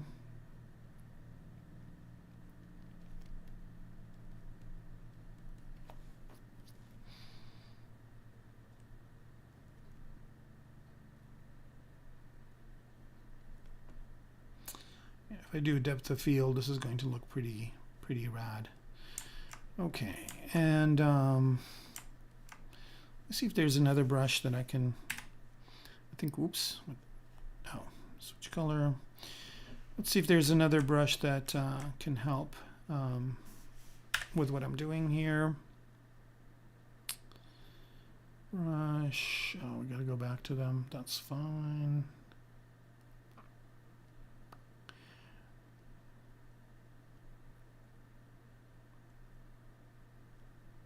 Yeah, one of these days I'm going to have the brushes so well organized that it's going to be really easy to find stuff. And he's got some curved stuff as well that's really neat. But let's see if I can see what this one does. I've been playing with these guys since I bought it, and they do some neat stuff. Okay, I'm still pretty, you know, I mean, I'm pretty, see how many subdivision levels do I have on this? I've got 5. I can go probably one more.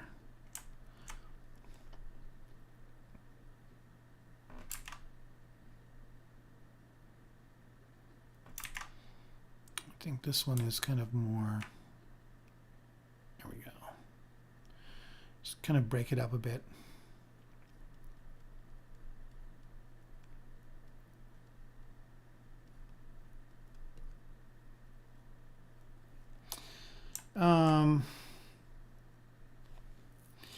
Yeah, same here. Like when I first saw his works, and I saw his works before I watched Alien.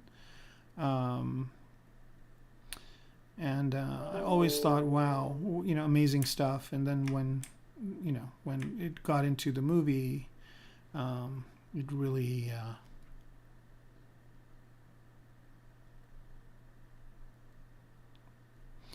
I think Ridley Scott just saw it and like, yep, that's the monster, done. Didn't have to workshop it at all. It's so funny because there's different versions of Giger artists nowadays. Like there's Beksinski, which, you know, is more of a contemporary of his. But there's a couple of other artists. I'll show you guys this guy who's really good. Whose stuff is very Giger-like. And he probably...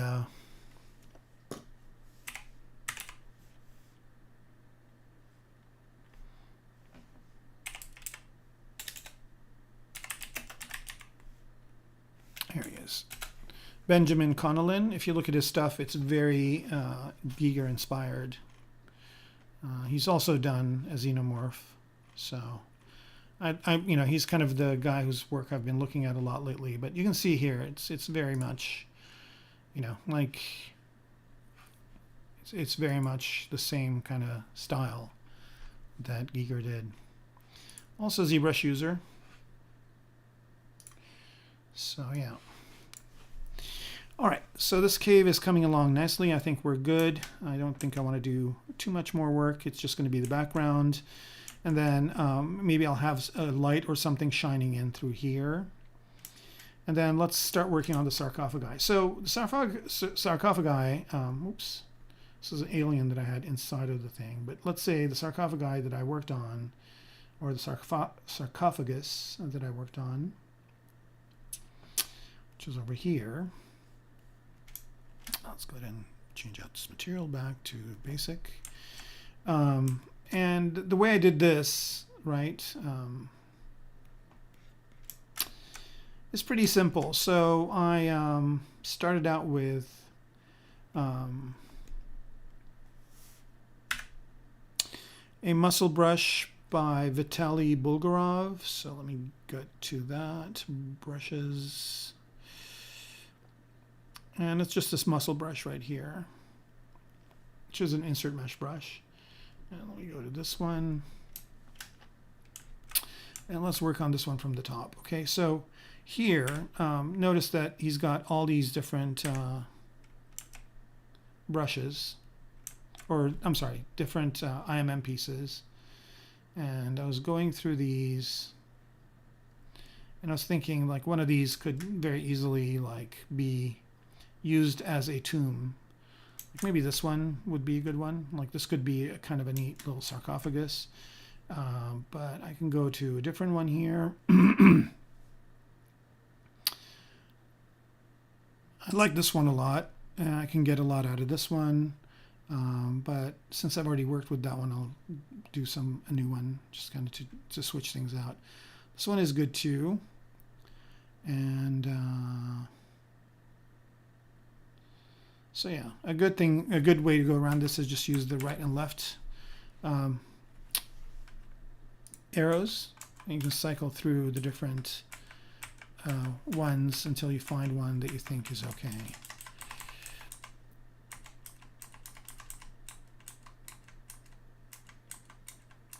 Some of them just don't work, like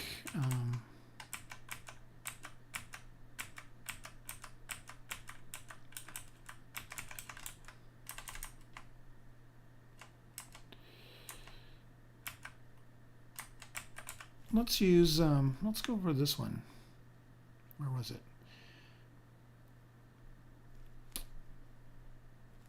The annoying thing about that circle thing is that it comes up like whenever you don't want it to come up. But here, let's do this again. All right.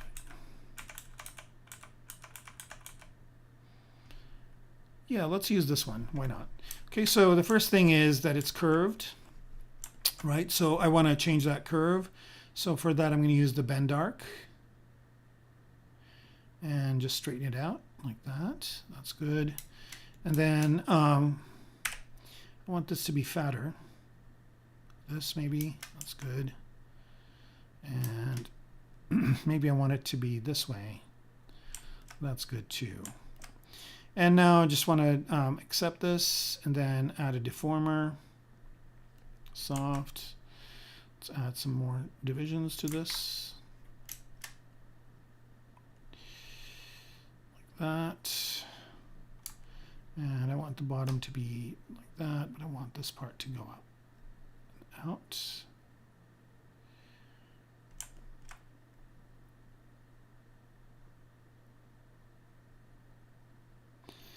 There we go.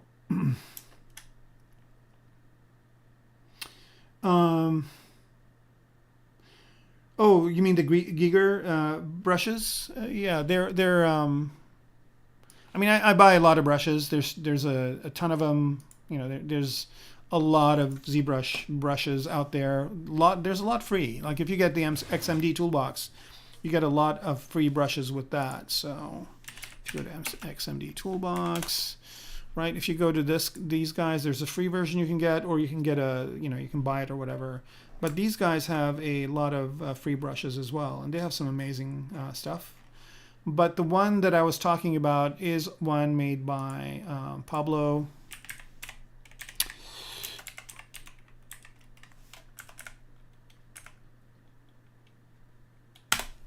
If you go to his ZBrush guides, I think is his website. So if you go to there.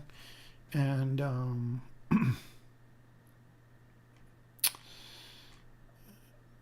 where is his thing? So he's got a lot of really cool art, and he also, like I said, he also streams. But where are his? Okay, resources, ZBrush brushes.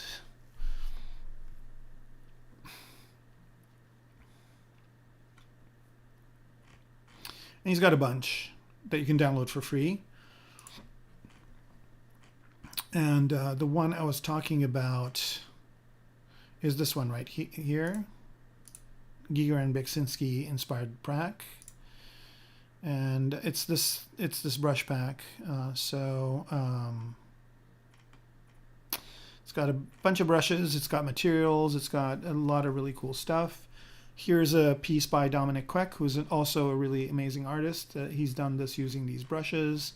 So yeah, I mean, you just basically get stuff like this. You saw me use something like this already.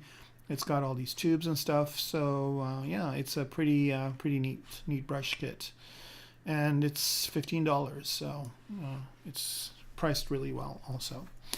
So yeah, I like I like it when artists do really cool stuff like this, and I like to support them. All right, so this is looking pretty good so far. Now another thing I'm going to do here, I'm going to accept this deformation, and then I'm going to do one more thing here, which is project primitive, and let's go to that here. And with project primitive, what I want, first of all, I don't want to mess the geometry. I want to keep the geometry as is. So I'm just going to use this tessellate button to all the way down. And then I just want something like this shape to happen.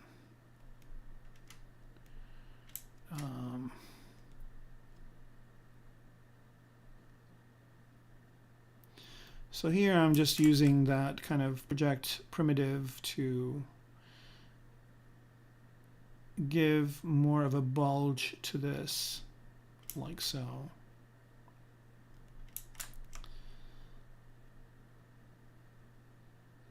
It's kind of interesting that you can rotate it as well.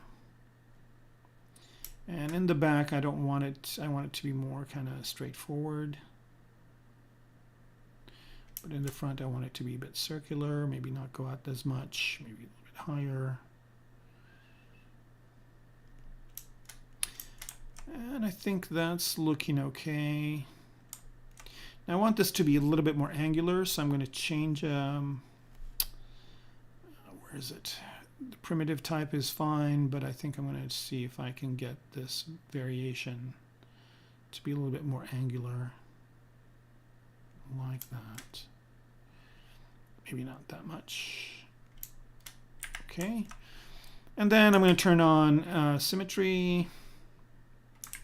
And I'm going to turn on, looks like X symmetry here. And just use the move brush to tweak this a little bit further.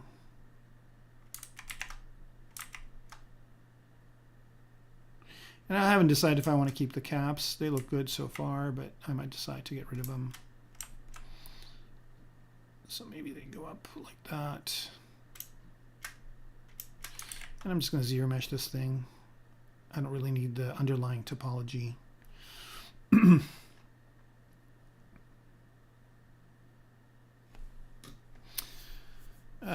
Hopefully this isn't going to make it crash.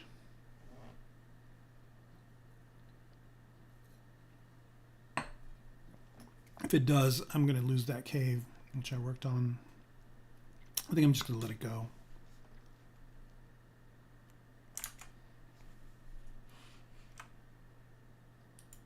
I take a look at Task Manager here, see if it's still cooking or if it's dead. Whoa, Task Manager, get out of the way. There it is, and ZBrush. Oh, yeah, it's still working. We're good.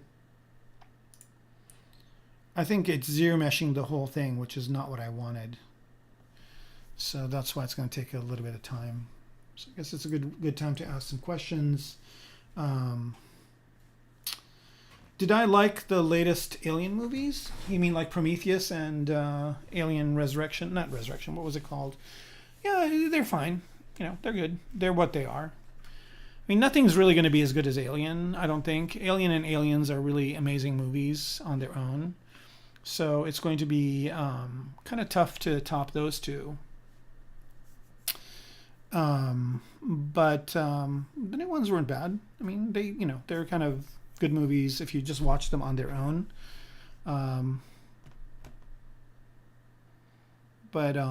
Yeah. I mean, Prometheus was good. A bunch of friends worked on it. Covenant was good. A bunch of friends worked on that too. I mean, there are areas where I thought they could, the story could have been a little bit different. But okay, here we go. I don't know why I didn't do that before. I should have hit escape. So here, what I'm going to do is I'm going to split this up into pieces. Split to parts. Okay. And let's see what it did. So I've got this piece down here, which I don't need. And I don't need that one. I want to keep that one.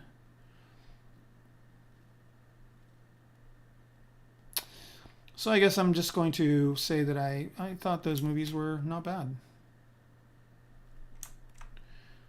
I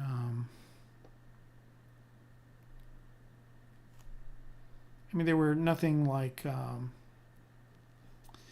when you see the first Alien movie, there's been nothing like it before. So obviously that's going to be a shocker. But once you've kind of seen the Alien, once you've kind of seen what it is, you know what's going on. You think that the thing is has blood, acid for blood. It's super intelligent. You kind of know what's going to happen. You're not like newly being introduced to it. So, and they tried to do some things with the aliens in Prometheus. That was really cool. But that kind of initial gut feeling that you got watching the first Alien, I think that was kind of pretty unique for the time. Like, I don't think anybody had seen anything like that before. So here I'm just kind of ZBrushing this thing, and I could Dynamesh it. Probably Dynameshing would be better.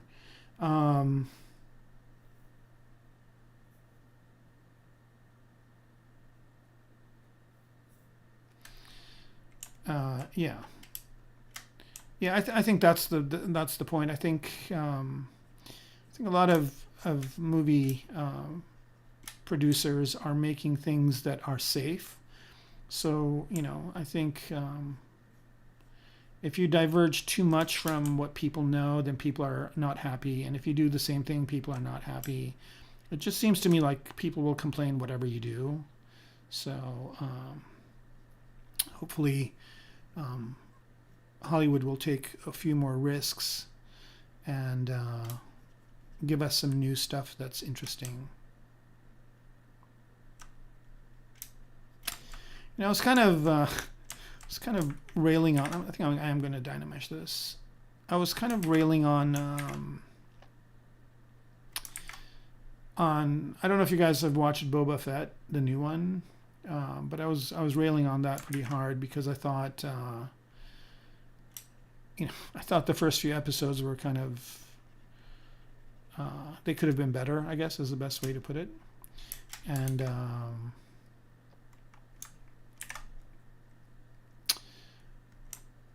this last one, they brought the Mandalorian back, and it kind of started to look good again. But yeah, man, like those first few episodes of of Boba Fett, I was like, what is going on here?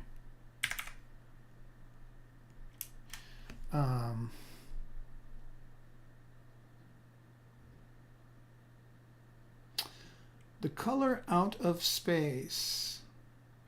I don't know if I've seen that. I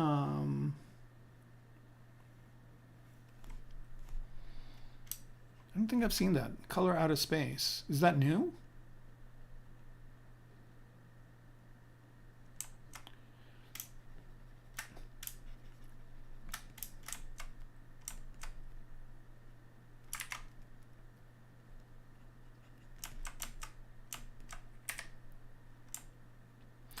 So here I'm just trying to get some sort of interesting headdress on this sarcophagus.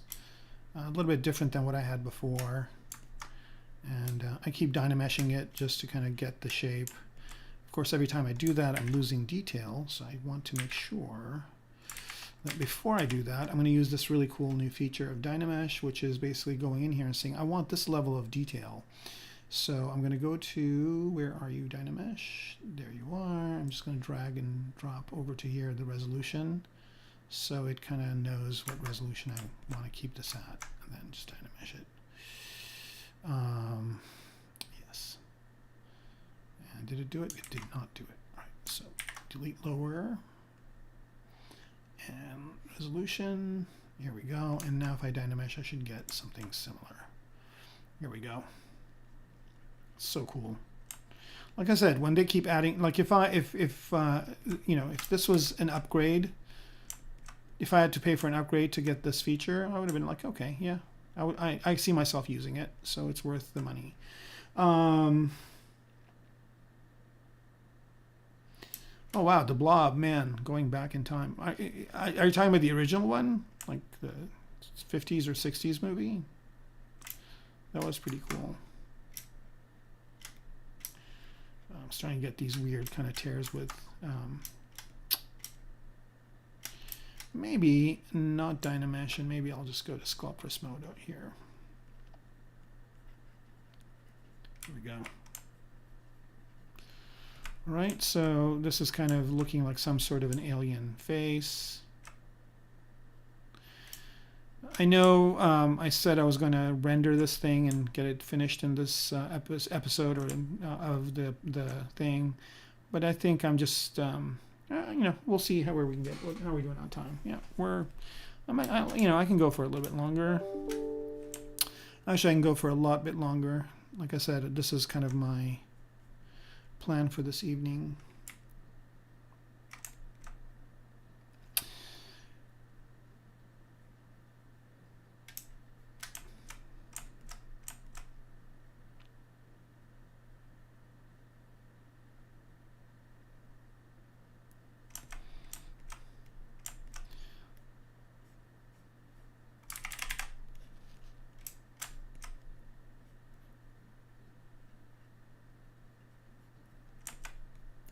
So now I'm just kind of getting into this sarcophagus a little bit. It's starting to look like something I like. Dynamesh it. No, maybe not Dynamesh it this time.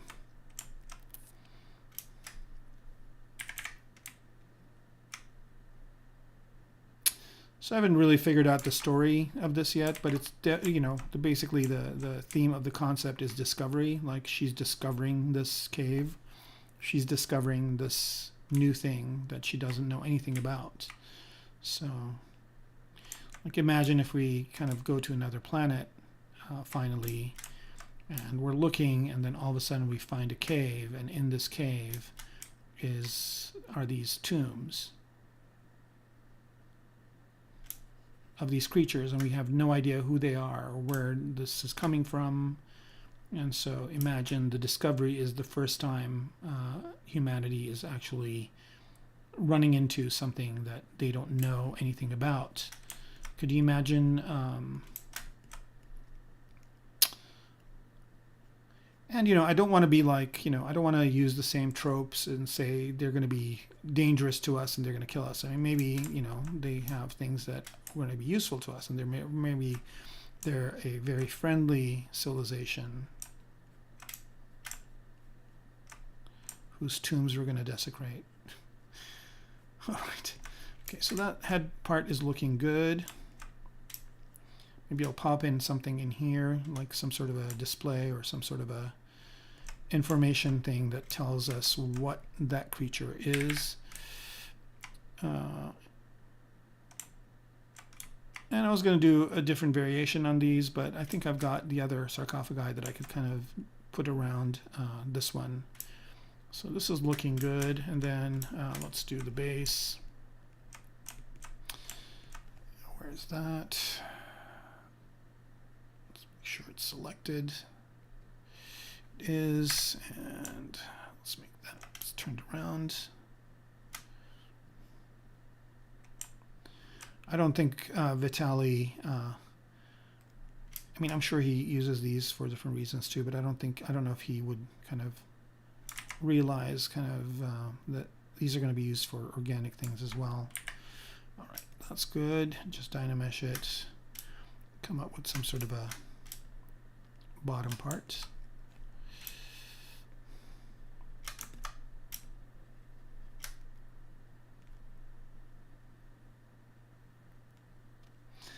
That kind of fits in with that top part that we did. Right, let me, just going to use clay tubes for this. Okay, let's see, a bunch of questions. Does ZBrush, yeah, they do. They do have a Discord channel. Yep. Yeah, there is an official one, and it's right here. I'll give you the link to it. And where are you?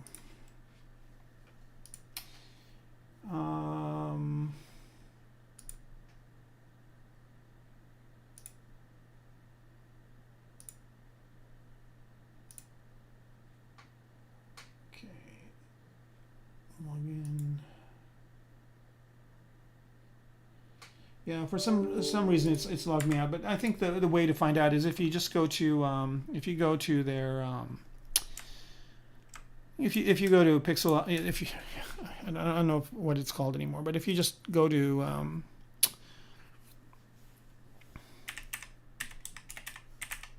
it used to be pixelogic.com. I think it should still resolve to whatever it is now. So yeah, if you just go to pixelogic.com, it still resolves to ZBrush by Maxon is I guess what it's called now. And I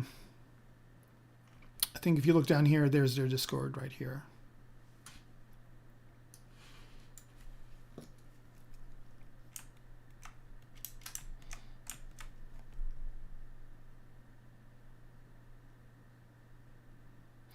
So I'm just using clay tubes just to kind of get more of a, bang out more of a shape. And I'm not really going to worry about the back of this thing because it's not going to show. But I just want the front to kind of have some sort of defined shape.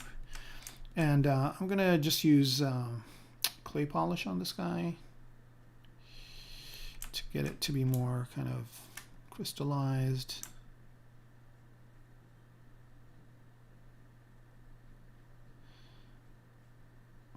That.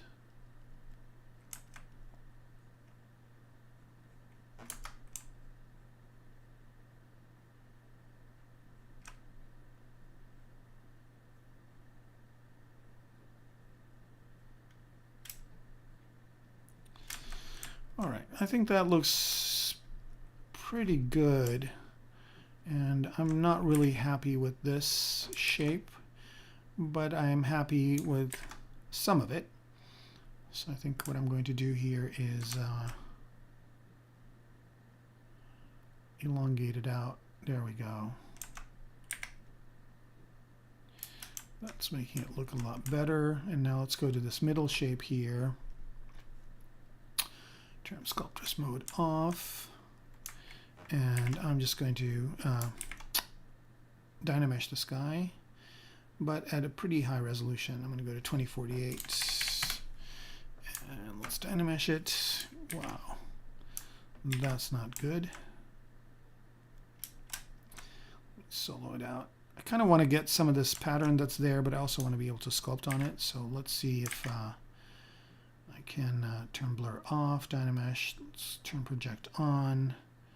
So projection to 0.8. Let's see what that gives us. No. I don't know why it keeps wanting to go lower. Let me try that. Here we go. Okay, so now I just basically have this as a Dynamesh model. Just do a little bit of smoothing here to get some of those jagged lines out, and start sculpting on here.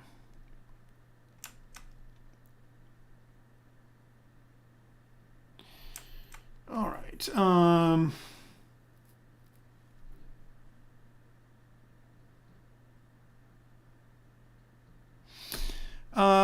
Yeah, it could be, but it could also be a bubble, right? Like if the cave, as the planet was forming, maybe it was in a lava or liquid form. It could form, you know, there could be some sort of a gas bubble or something that could form the cave. Or there could have been a creature. Speaking of kind of cool things that you see in your life, you know, when I saw Empire Strikes Back, and the Millennium Falcon was in that cave, but the cave actually was the mouth of a creature that they were in. That was pretty cool. That was a nice little discovery. Right, this is kind of neat. And then a lot of times I can use alphas to do this, but I'm kind of in a, like I said, I'm in a sculpty mood. So I'm just sculpting this stuff freehand.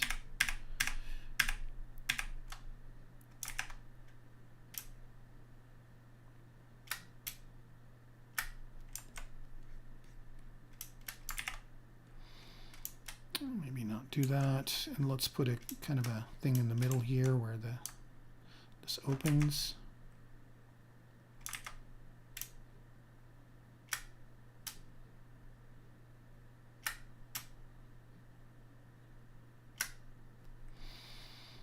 That.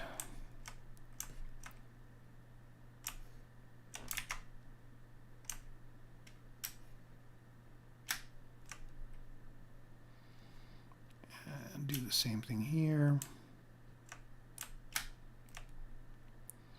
Right, so this would be kind of the opening of it.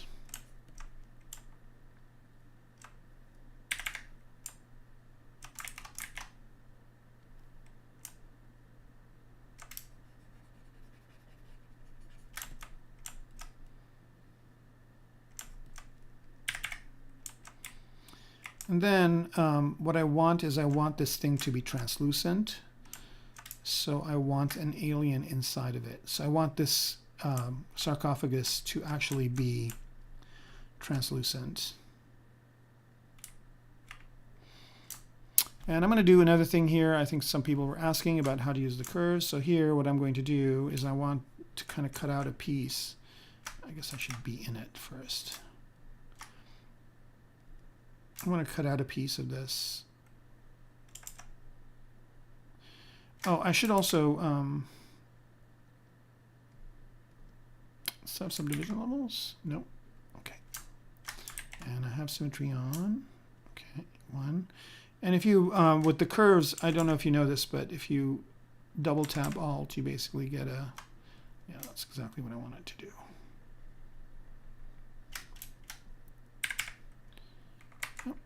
We should actually, I am going to let it autosave. It was a mermaid tail. Oh, good one. Yeah.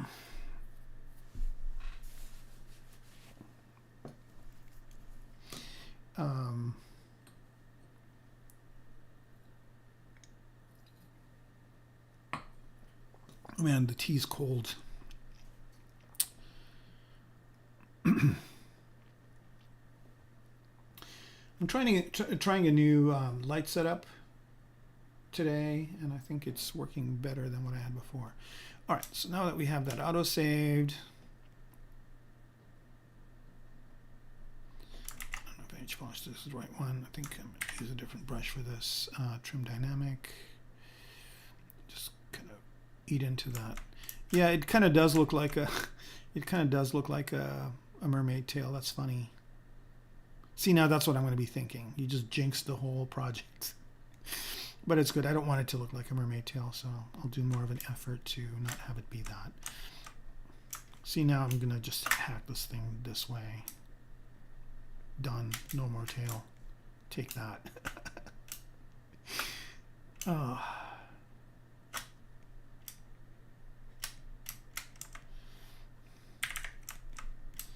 Anybody read any interesting books lately? I'm looking for a new kind of sci-fi book to read.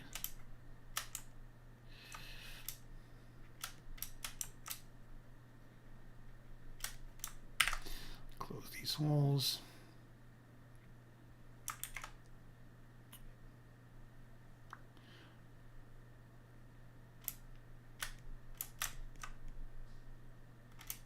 And let me mirror and weld this.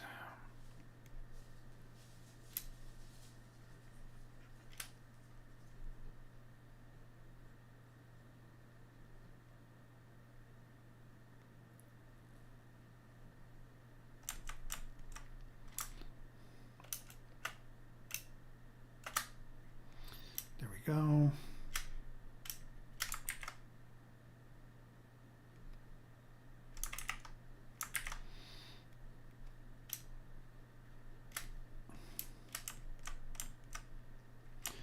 All right.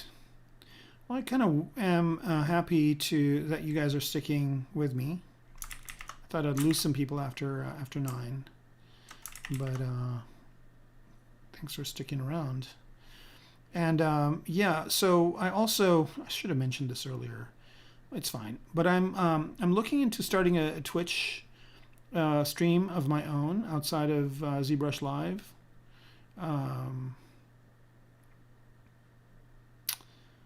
Just so I could maybe stream once a month on there in addition to doing these two. So stay tuned for that. I'm just trying to figure out what the best way to do it is. And it will be mostly ZBrush as well, but I'll probably use some other tools as well.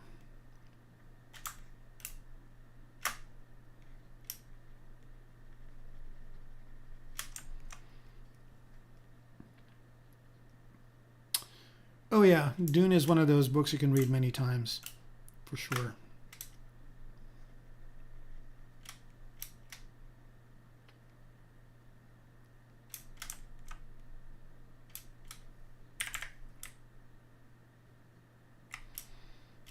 There's a lot of books too, so you can read the first one and then the rest.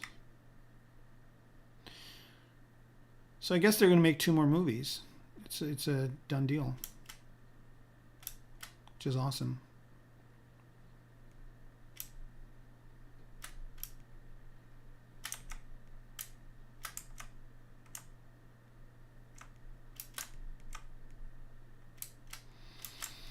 All right, so maybe I can put some other piece in this part as well.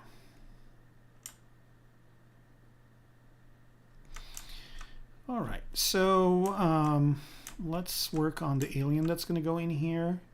So for that, I think I did one earlier, which is this one right here. Let's see if this one works. Copy. And again, I don't really need it to. I don't know what's going on with this guy, but it looks like it's all kind of. Size is kind of wonky. Paste. It's going to be huge. Oops. All right, so you can see I'm running into that problem again where I just unified this thing And if I look at it here in the scale, in the geometry and size, so this thing is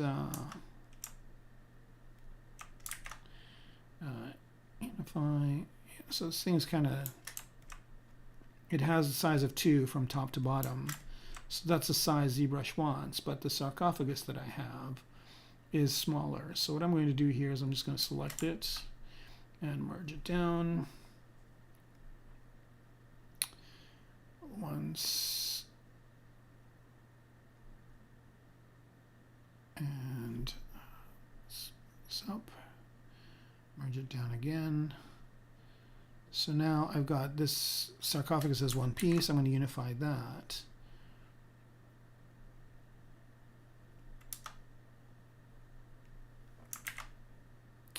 And so now that's kind of the size ZBrush likes.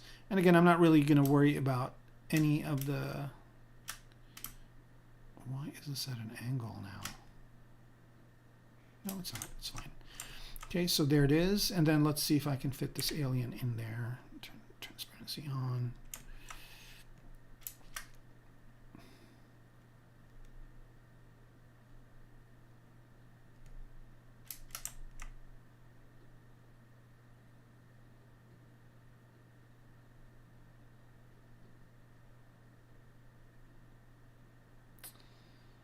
That's okay. And then let me see if I can make this. So it's kind of, I don't really need this to be too detailed. It's just going to be sitting inside of the sarcophagus. So what I'm going to do here is, and by the way, this is a Z-sphere rig. No, this is the skin, but I made it with Z-spheres. So here's a Z-sphere version. I'll just show it to you. I think this is the skin too. Where is the actual thing? I think it's up here somewhere. There it is. So just like Z-spheres, pretty quick and dirty kind of way to make something with tentacles. And then I just generated the skin for it, and here it is. And it's pretty low res right now. So I can probably, I'm going to try and see what this does to it, reduce it a bit.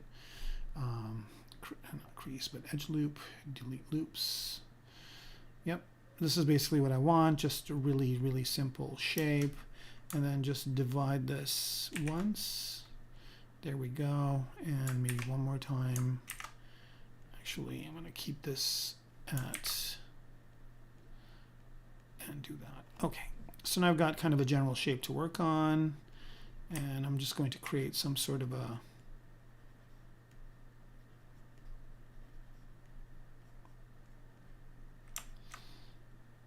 shape for it. And again, this is just going to show up as a silhouette. I don't want to really see it in detail. You know, if I do, then I'll have to actually go in and redo it. But for now, it's just going to be some sort of a silhouette inside of the sarcophagus that's going to be translucent. And I'll render that. I'll bump that into Keyshot.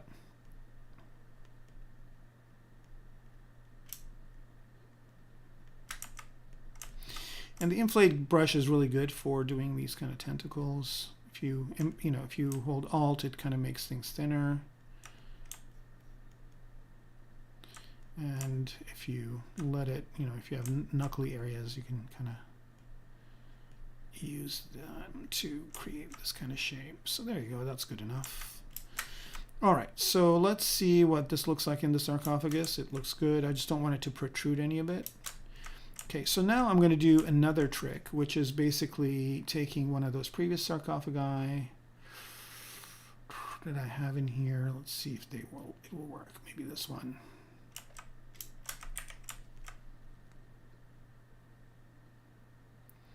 And put it inside. Actually, no, I'm not going to do that.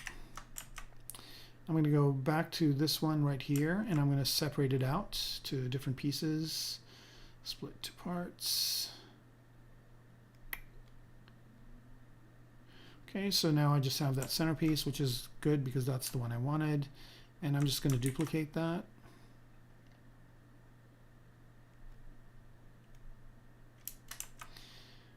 And I'm going to turn transparency opacity off. So I've basically got two of these guys, right? So I've got the one inside and I've got this one. And what I want to do is I want to actually use this one to kind of be a secondary version of this.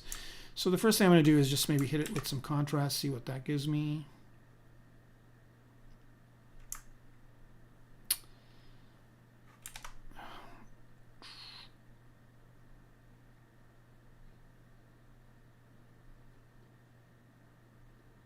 Here we go. That's looking interesting. That's good. Right there. But I want this to go inside this one. So some of it just shows up outside. And then I can apply two different materials to these and have it kind of be a cool transition. All right. So I think I'm good with the internal sarcophagus part. What's going on over here? Some funky stuff going up here. But that's all good. I can just fix it with a mirror and weld. And also what I want to do here is do a, just re-Dynamesh this.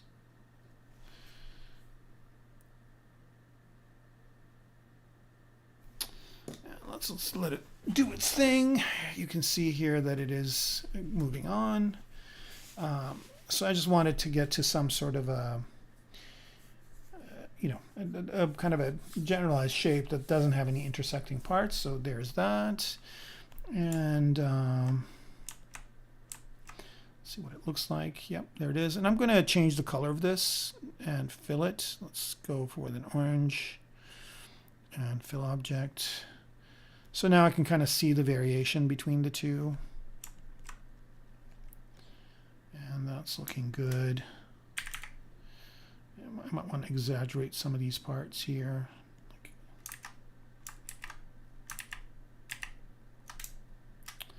Just these edges.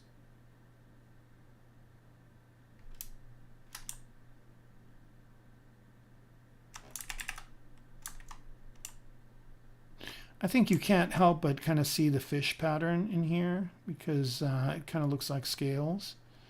But all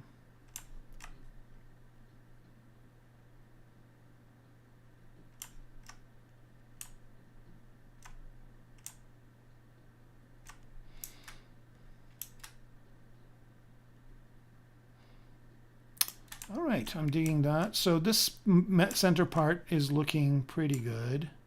I think I'm happy with it.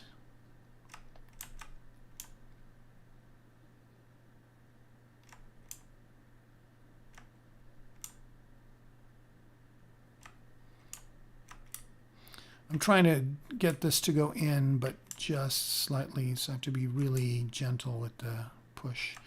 Maybe drop the Z intensity here.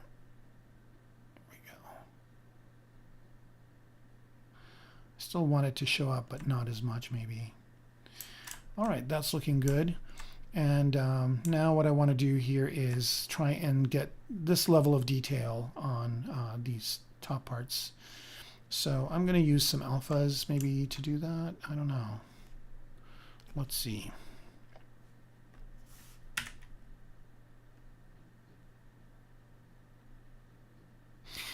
So yeah, alphas are another thing I need to organize. So I'm just going to see if there's something in let's use this brush right here. Let's see if there's something in Pablo's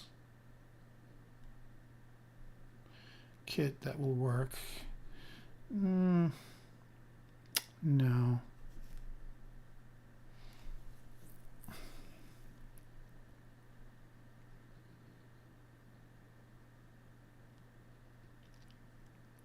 There we go, patterns and rows. Let's see if there's something here that would work.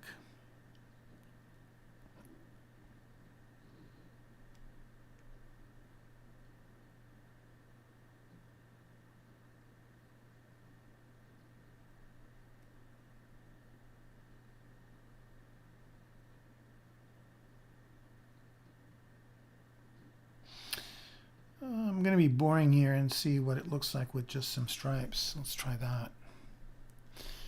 right, and this came in as an image, so make alpha, turn that off. Let's see what that looks like. Oh, way too intense. Way not too intense. Let's go to 13.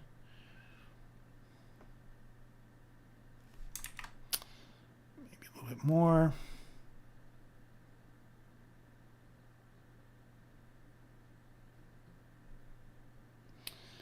The ships and helmet design in the new movie is outstanding and really cool. Renders FX, what are you talking about? Which movie? We've kind of talked about quite a few. Is there a specific one?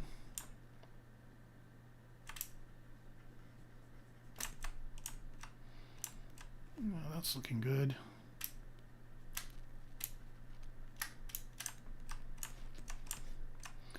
Do that on the bottom one too.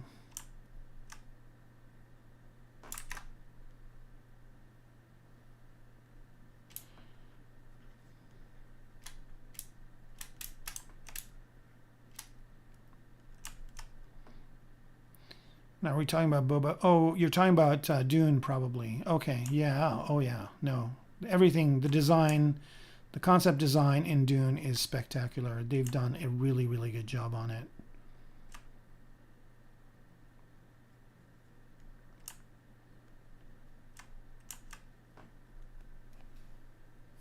Yeah, the new Dune film. Yep, no worries. Yeah, I figured that was what you were talking about.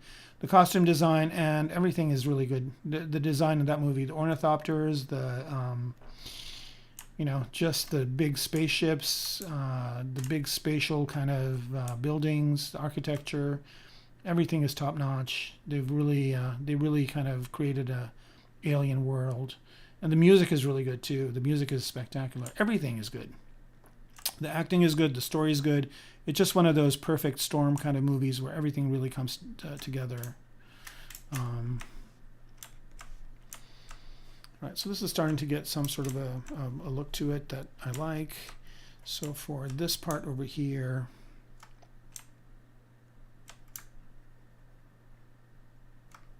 I'm just going to do this. Soften that mask. And I mean, I could pop a sphere in there, I guess, but I'm just going to do this quick cheat here and do an Extract Pro, which will create another part.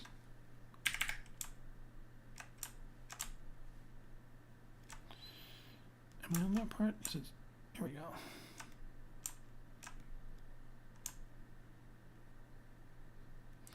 Tuck in the edges, and I'm going to change the color of this guy too, so it's so I can see where it's protruding, and I just want this to be kind of like a little display or something that comes out of it that that basically says what it is inside.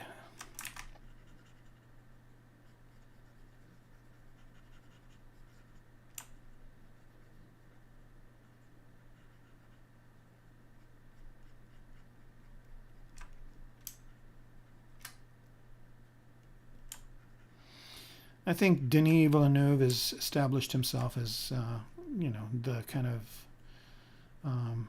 the director.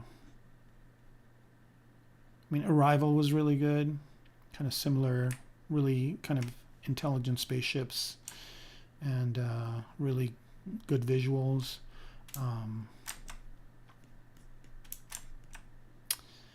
And Blade Runner was good. I actually liked that movie, the new one. I know that's a controversy, but I thought it was good. And he really kind of nailed it with Dune. All right, so this is looking good. Let's do something similar to what we have up here down over this area.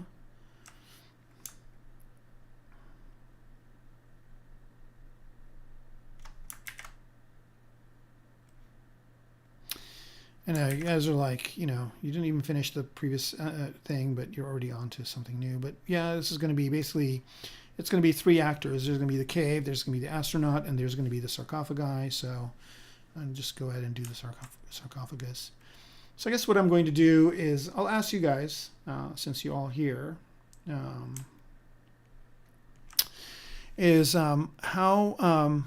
what do you guys think I should do for next time? Do you think I should start something new, or do you guys think I should continue this? And I'm good with either, but I'll be curious to know what you guys think. And let's pick this orange color here. Oops, what the hell?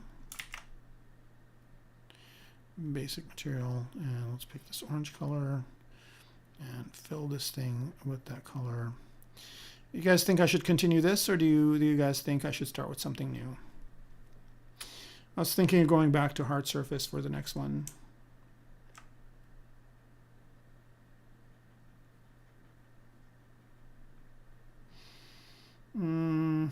Oh, okay. Well, we got one person wanting to see this project going. That's fine. Like I said, I mean, I'll probably keep it going anyway on my own, but if you guys want to see it going, I'll be more than happy to continue it on. It will be the first stream that I've done that's gone past 10 episodes. No, I think I've gotten some that have gone past.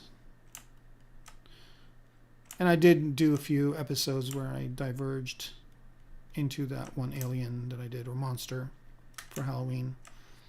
All right.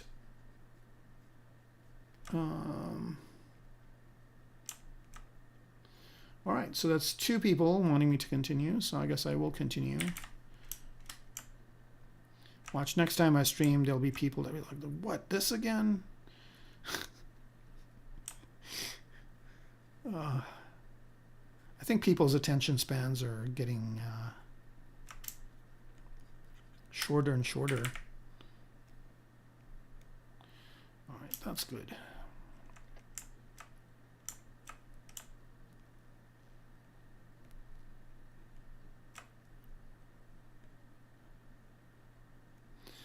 All right, so these are just 2 kind of things at the end, like that. And I think we're good. So let's see how much time we we're good. So let's shoot this over into Keyshot and play around with it. So turn Keyshot on, and let's BPR it over. Is the alien still there? It is. Let's make sure the alien's showing. It is. All right, cool. All right, time for my computer to sweat a little.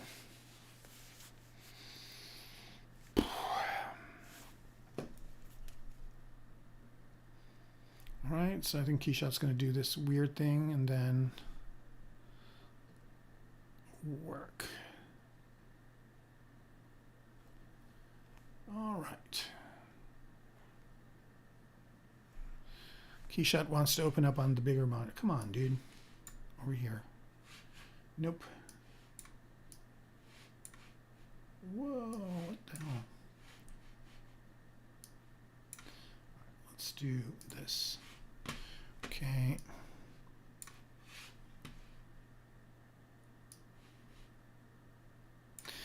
You know what's kind of sad is that my computer, the one that I have, will not upgrade to Windows 11. How about that?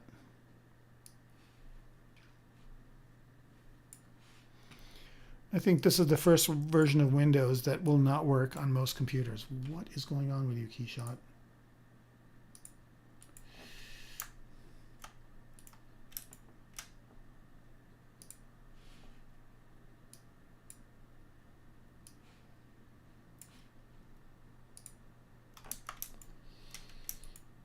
All right, I'm just going to close Keyshot down and open it again. I don't know what is going on with it.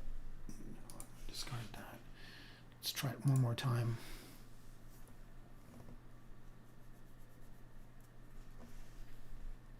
Yeah, so 88 Scrolls. I usually I stream every other Friday, and I'm working on doing some sort of an intro to let people know. But I stream Fridays, Friday on, Friday off. And I was going to take a bit of a hiatus, but I decided not to. Okay, I'm going to do this with a mouse. Maybe that's the problem. It is the problem. No, it is not the problem. So I don't know what is going on with Keyshot, but I I should be able to get it.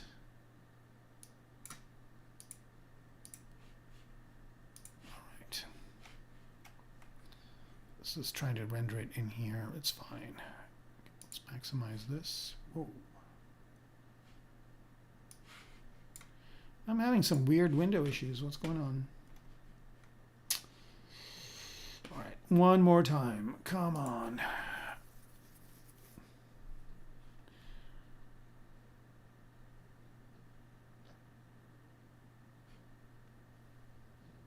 Okay.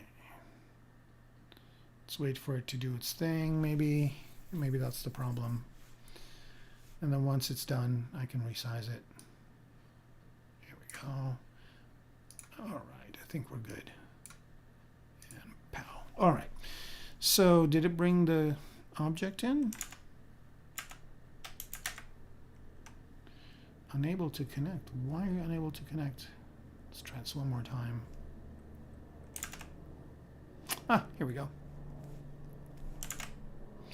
All right, so now we have our object in Keyshot. So the first thing I'm going to do here is, and I can probably change the UI for Keyshot so you guys can see more of it, but I don't know if I can do it without restarting it. So let me see real quick. I'm going to go to Preferences anyway. Right, and that's all good. Under General, where's the display thing?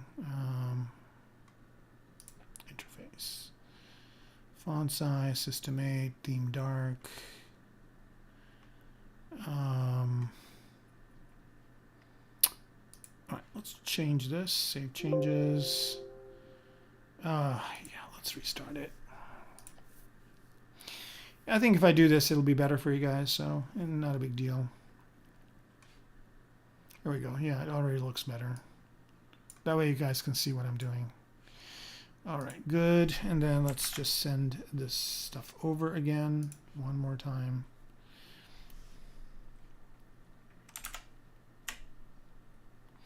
All right, I think we should be good now.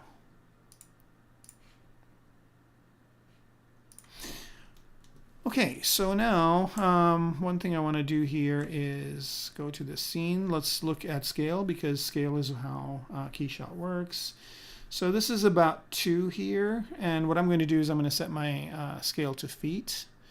So scale units 2 feet, okay, and okay. So now I know that this object here is 2 feet high. But I want it to be bigger, so I'm just going to change the scale to maybe, let's go 4 times that. So it's really big, and let's snap it to the ground. So now we've got our object there like so, and we can start doing a few things to it. So the first thing I'm going to do here is go to a camera, set it to the front camera, and of course the thing is, here we go, now it's this way. And I don't really need to have this be working at the, at full bang right now. So I'm just going to put it on performance mode so I can play around with it. And let's first set a different environment for it. Let's go for that one.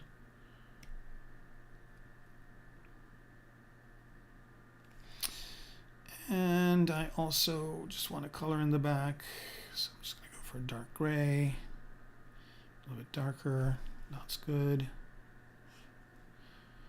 All right, now let's start playing around. So for material here, I'm just going to go to a glass material, and let's just use solid black glass and make this one solid black glass. And here are all the ZBrush pieces. Start hiding them to figure out what's what. All right, so this one is the alien. So I'm going to make the alien be, that's weird. The alien's got this weird thing happening over here. I don't know what it is. Let's see if it's in ZBrush too. Yeah. Whoa, there's some weird stuff happening with the alien down here. No worries, we can just fix it here. And BPR this thing back over.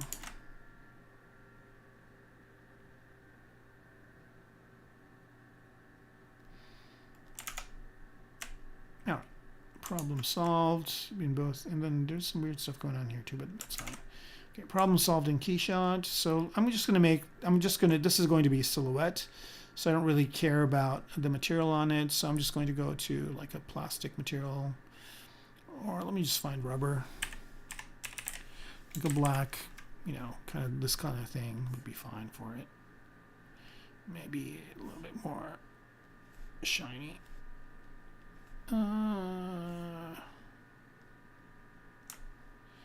liking this one a little bit more. Let's see what this does. No, how about this? Looks like it's going to take a long time.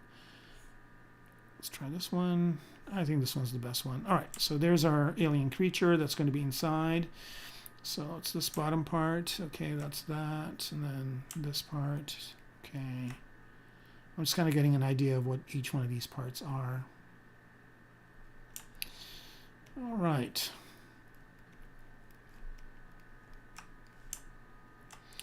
So I've got this one part as glass, but let me go to some other glass parts here.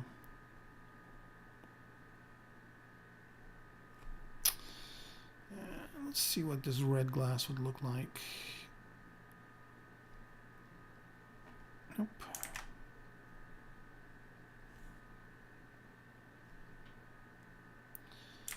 I think I'm going on to the wrong piece. Here we go. All right, so that's giving me something interesting, but I still can't see the alien inside. I don't know why.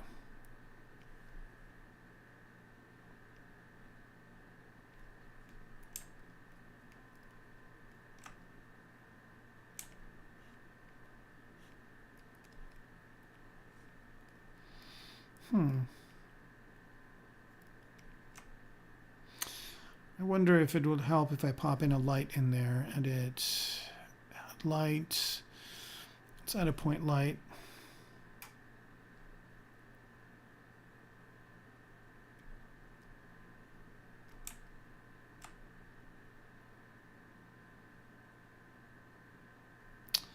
And let's move it.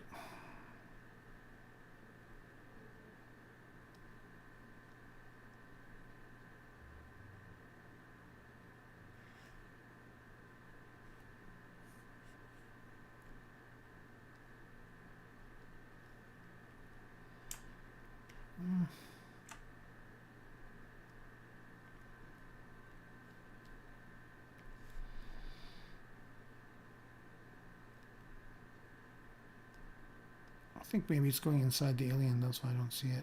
I'm going to bring it out a bit. Maybe to here.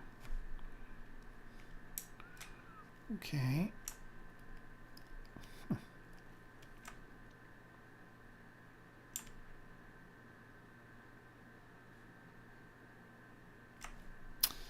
Am I still in performance mode? No. Let me go to product mode here.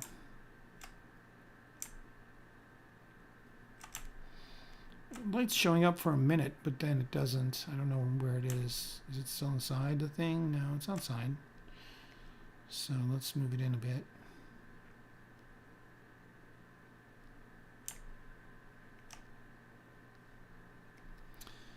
Maybe this light needs to be brighter.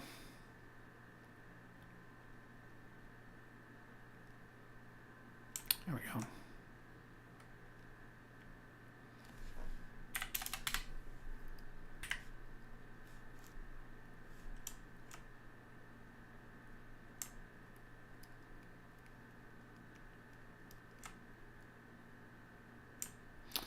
So I'm just going to, just for kicks, change this to a lighter glass, and I'm going to do the same thing with the red one.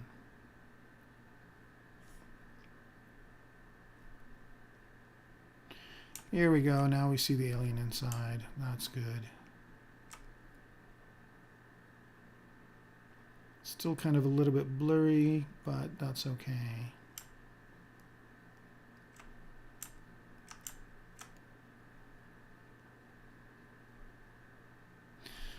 All right, so now I can start playing around with the colors of these glass pieces. Let's do this one darker.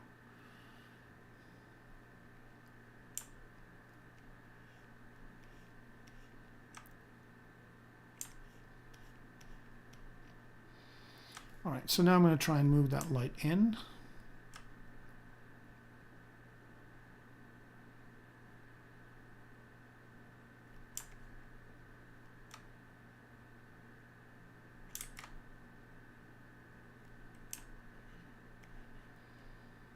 Let's see if that does it.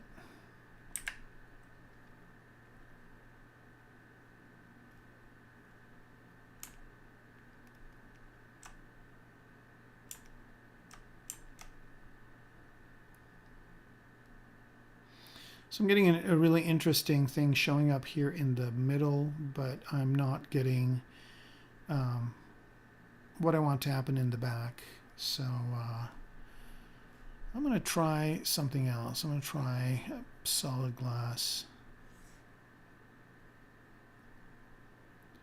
There we go. That was the problem. And let's do the same thing, but with red for this other one.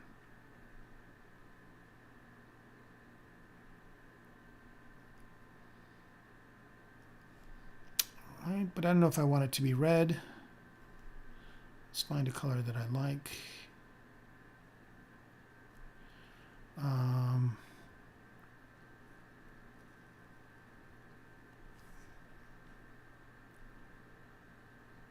There we go.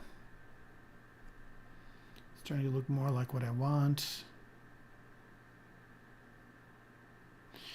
Okay, so now let's start working on these other pieces. Let's go to,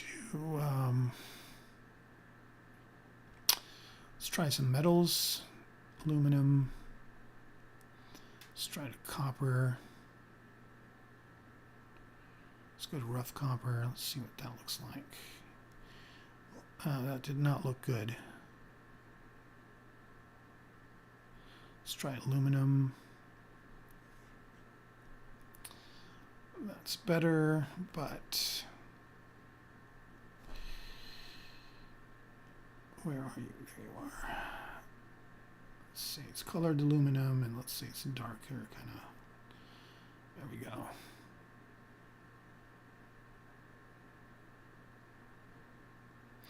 So I'm getting a little bit of this kind of stuff over here, and I think it's because of the light. So I'm going to move the light maybe further down. Actually, I'm going to change this light. I'm going to delete it and change it into a spotlight. Maybe that'll help.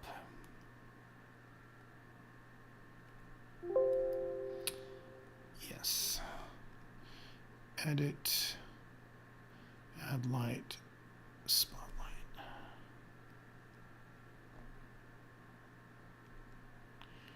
Okay, so way to add the spotlight in a weird place, but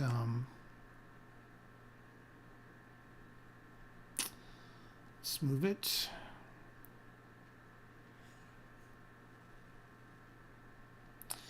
And I'm going to rotate it this way. Let's just do a -90.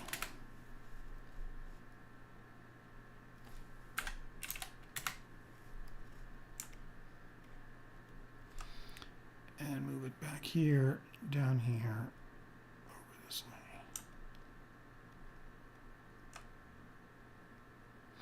I just want that alien to show through as much as possible. Okay, let's go back to our front camera.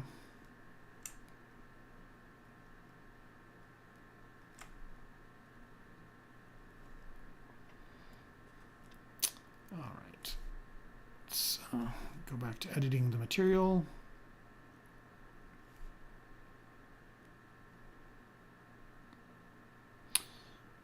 right, and let's do this.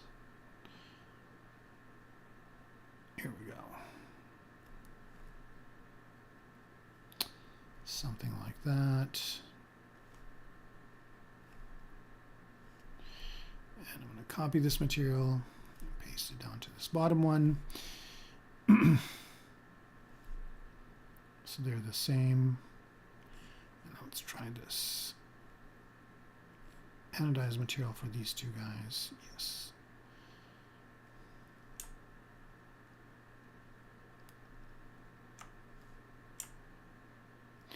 All right, so we kind of have an interesting looking sarcophagus here. I think I'm going to try a different environment on here. Let's try an outdoor one.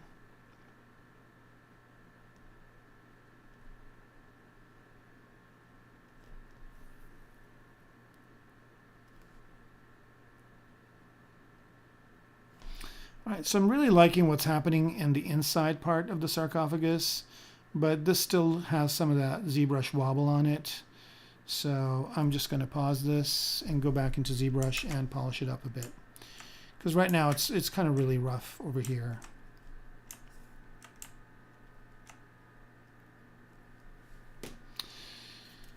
All right. You guys are quiet again.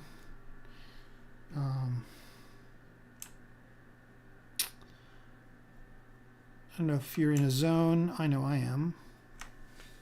Let's see. We're going close to time. So I think we're all kind of tired. I think it's a good time to kind of start wrapping this up. And then I'll pick it up next time and continue it, since that seems to be the consensus. All right.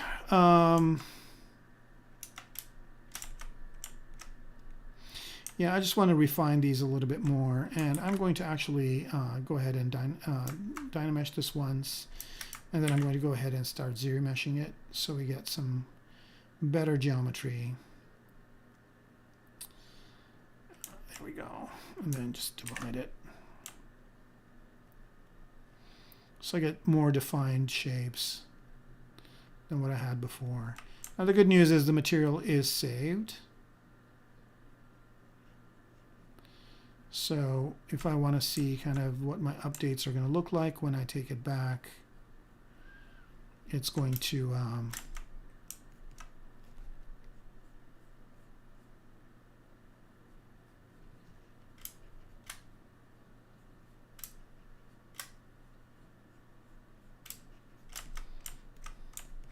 this is getting more of an Anubis type of vibe, but it's fine.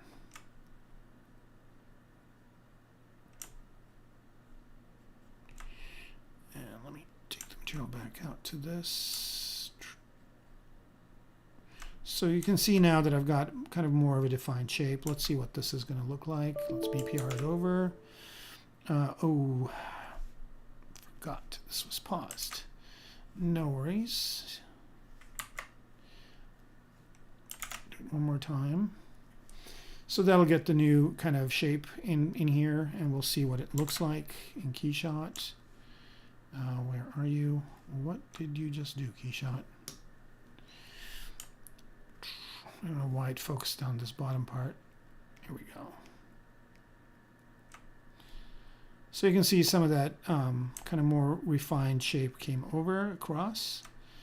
That's good. And I kind of like that this is looking more like some sort of a face.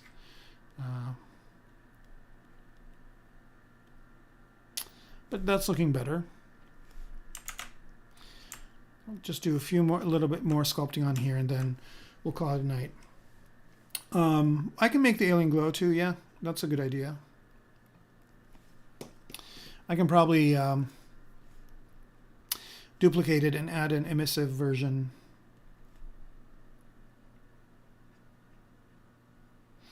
Here, actually, why don't we do that?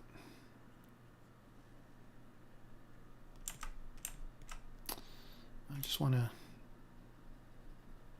bump this down a bit.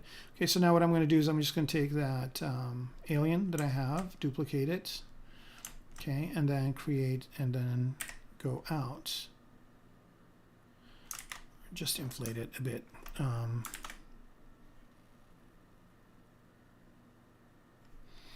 All right, so now I've got two, one inside the other. Let me make this transparent and ghost. Let me see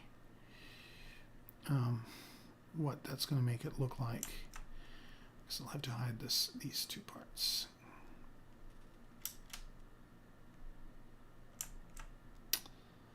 And this one, where is the other one inside? Did I not inflate it enough?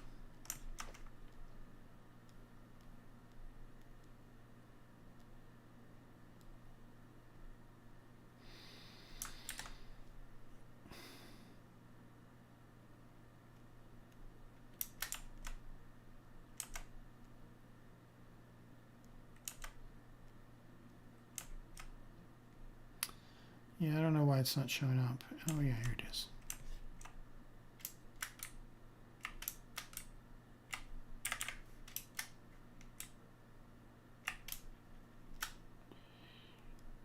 Get that tentacle to work. All right, so I think it's inside it. I think it's fine. All right, so let's just bring everything back and send it back over to Keyshot.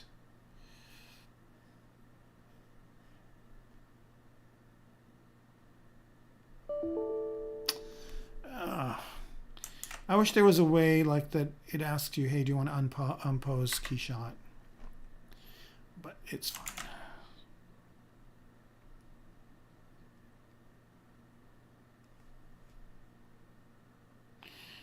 All right, so what I'm going to do here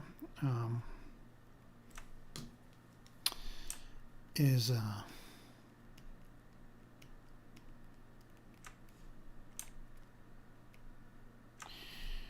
go into the scene,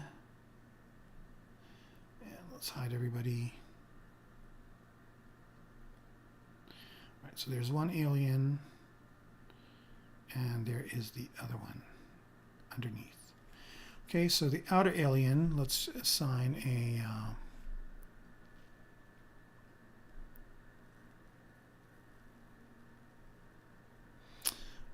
kind of a darker frosted glass to it.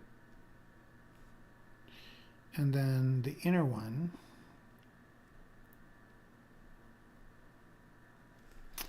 we'll assign an emissive material to it.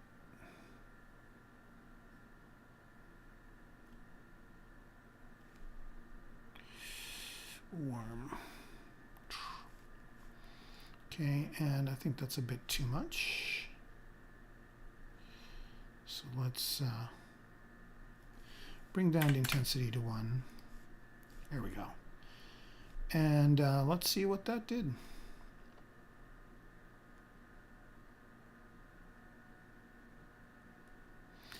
I don't know if there's enough of a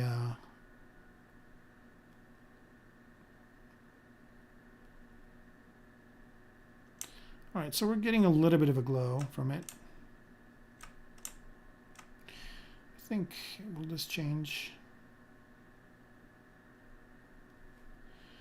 We are getting a little bit of glow. What I'm going to do here is I'm going to hide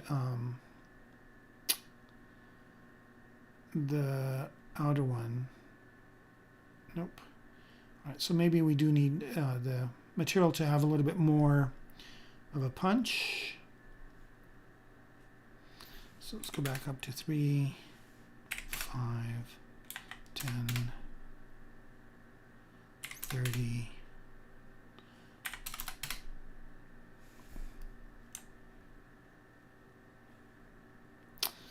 That is definitely looking cool inside. Showing up just a little bit this way. And what I can probably do is I can probably mess around with the material on the outside to show more of it. So I think the lighting is a bit harsh. So I'm going to go back down to maybe 10. And then let's play around with these materials.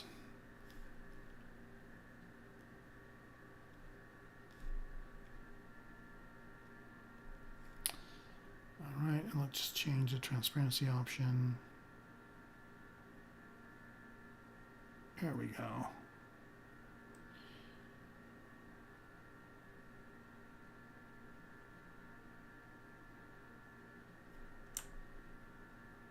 Yeah.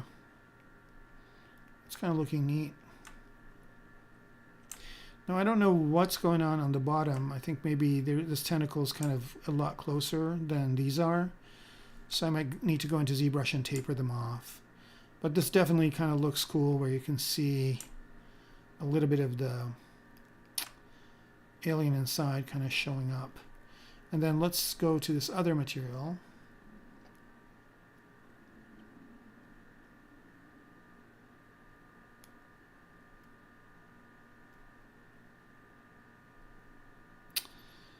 And let's go ahead and play with its refractive index. Actually, what happens if I actually... Oh, this is not even showing. Okay, there it is. Wow. That's pretty cool. So I'm just going to let it sit here and let it do its thing. I think the material, the emissiveness is a bit too much. So let's go and bump that down a bit more. Let's go back down to 2, maybe 3. There we go. Yeah, that's looking pretty cool. So maybe, you know, as the, you know, this would be kind of a cool thing to like have one of the sarcophagi have a glowing alien in it. All right, so I think I'm going to call it a night. We've gone on an extra hour this time around, and so hopefully I can just let Keyshot do its thing here. I'm going to do a couple more things here. I'm just going to turn on caustics, and I'm going to also turn on environment ground reflections. And one other thing I'm going to do is maybe make the environment a little bit brighter. No, it was good the way it was. And let's add some bloom.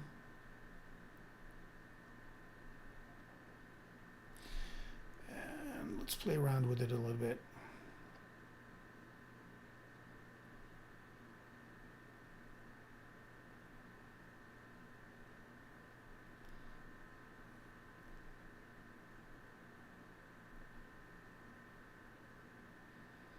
Drop that saturation, add some vibrance.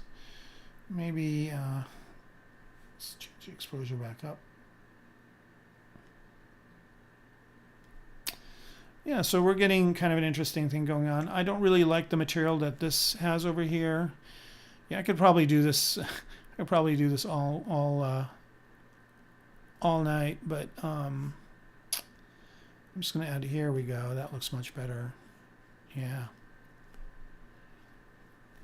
Yeah, so we've kind of created a really interesting sarcophagus, and I'll probably play around with it a little bit off camera, and then we'll kind of pick it up where we left off next time. So thanks again for watching and staying on for the extra hour. It's always fun to kind of interact with you guys and do this. Usually it's just me working by myself. Or if I'm in a project working with a few people, but it's always good to kind of be doing these online and interacting with you all. Have a great day, night, whatever time of day it is. Happy ZBrushing and peace.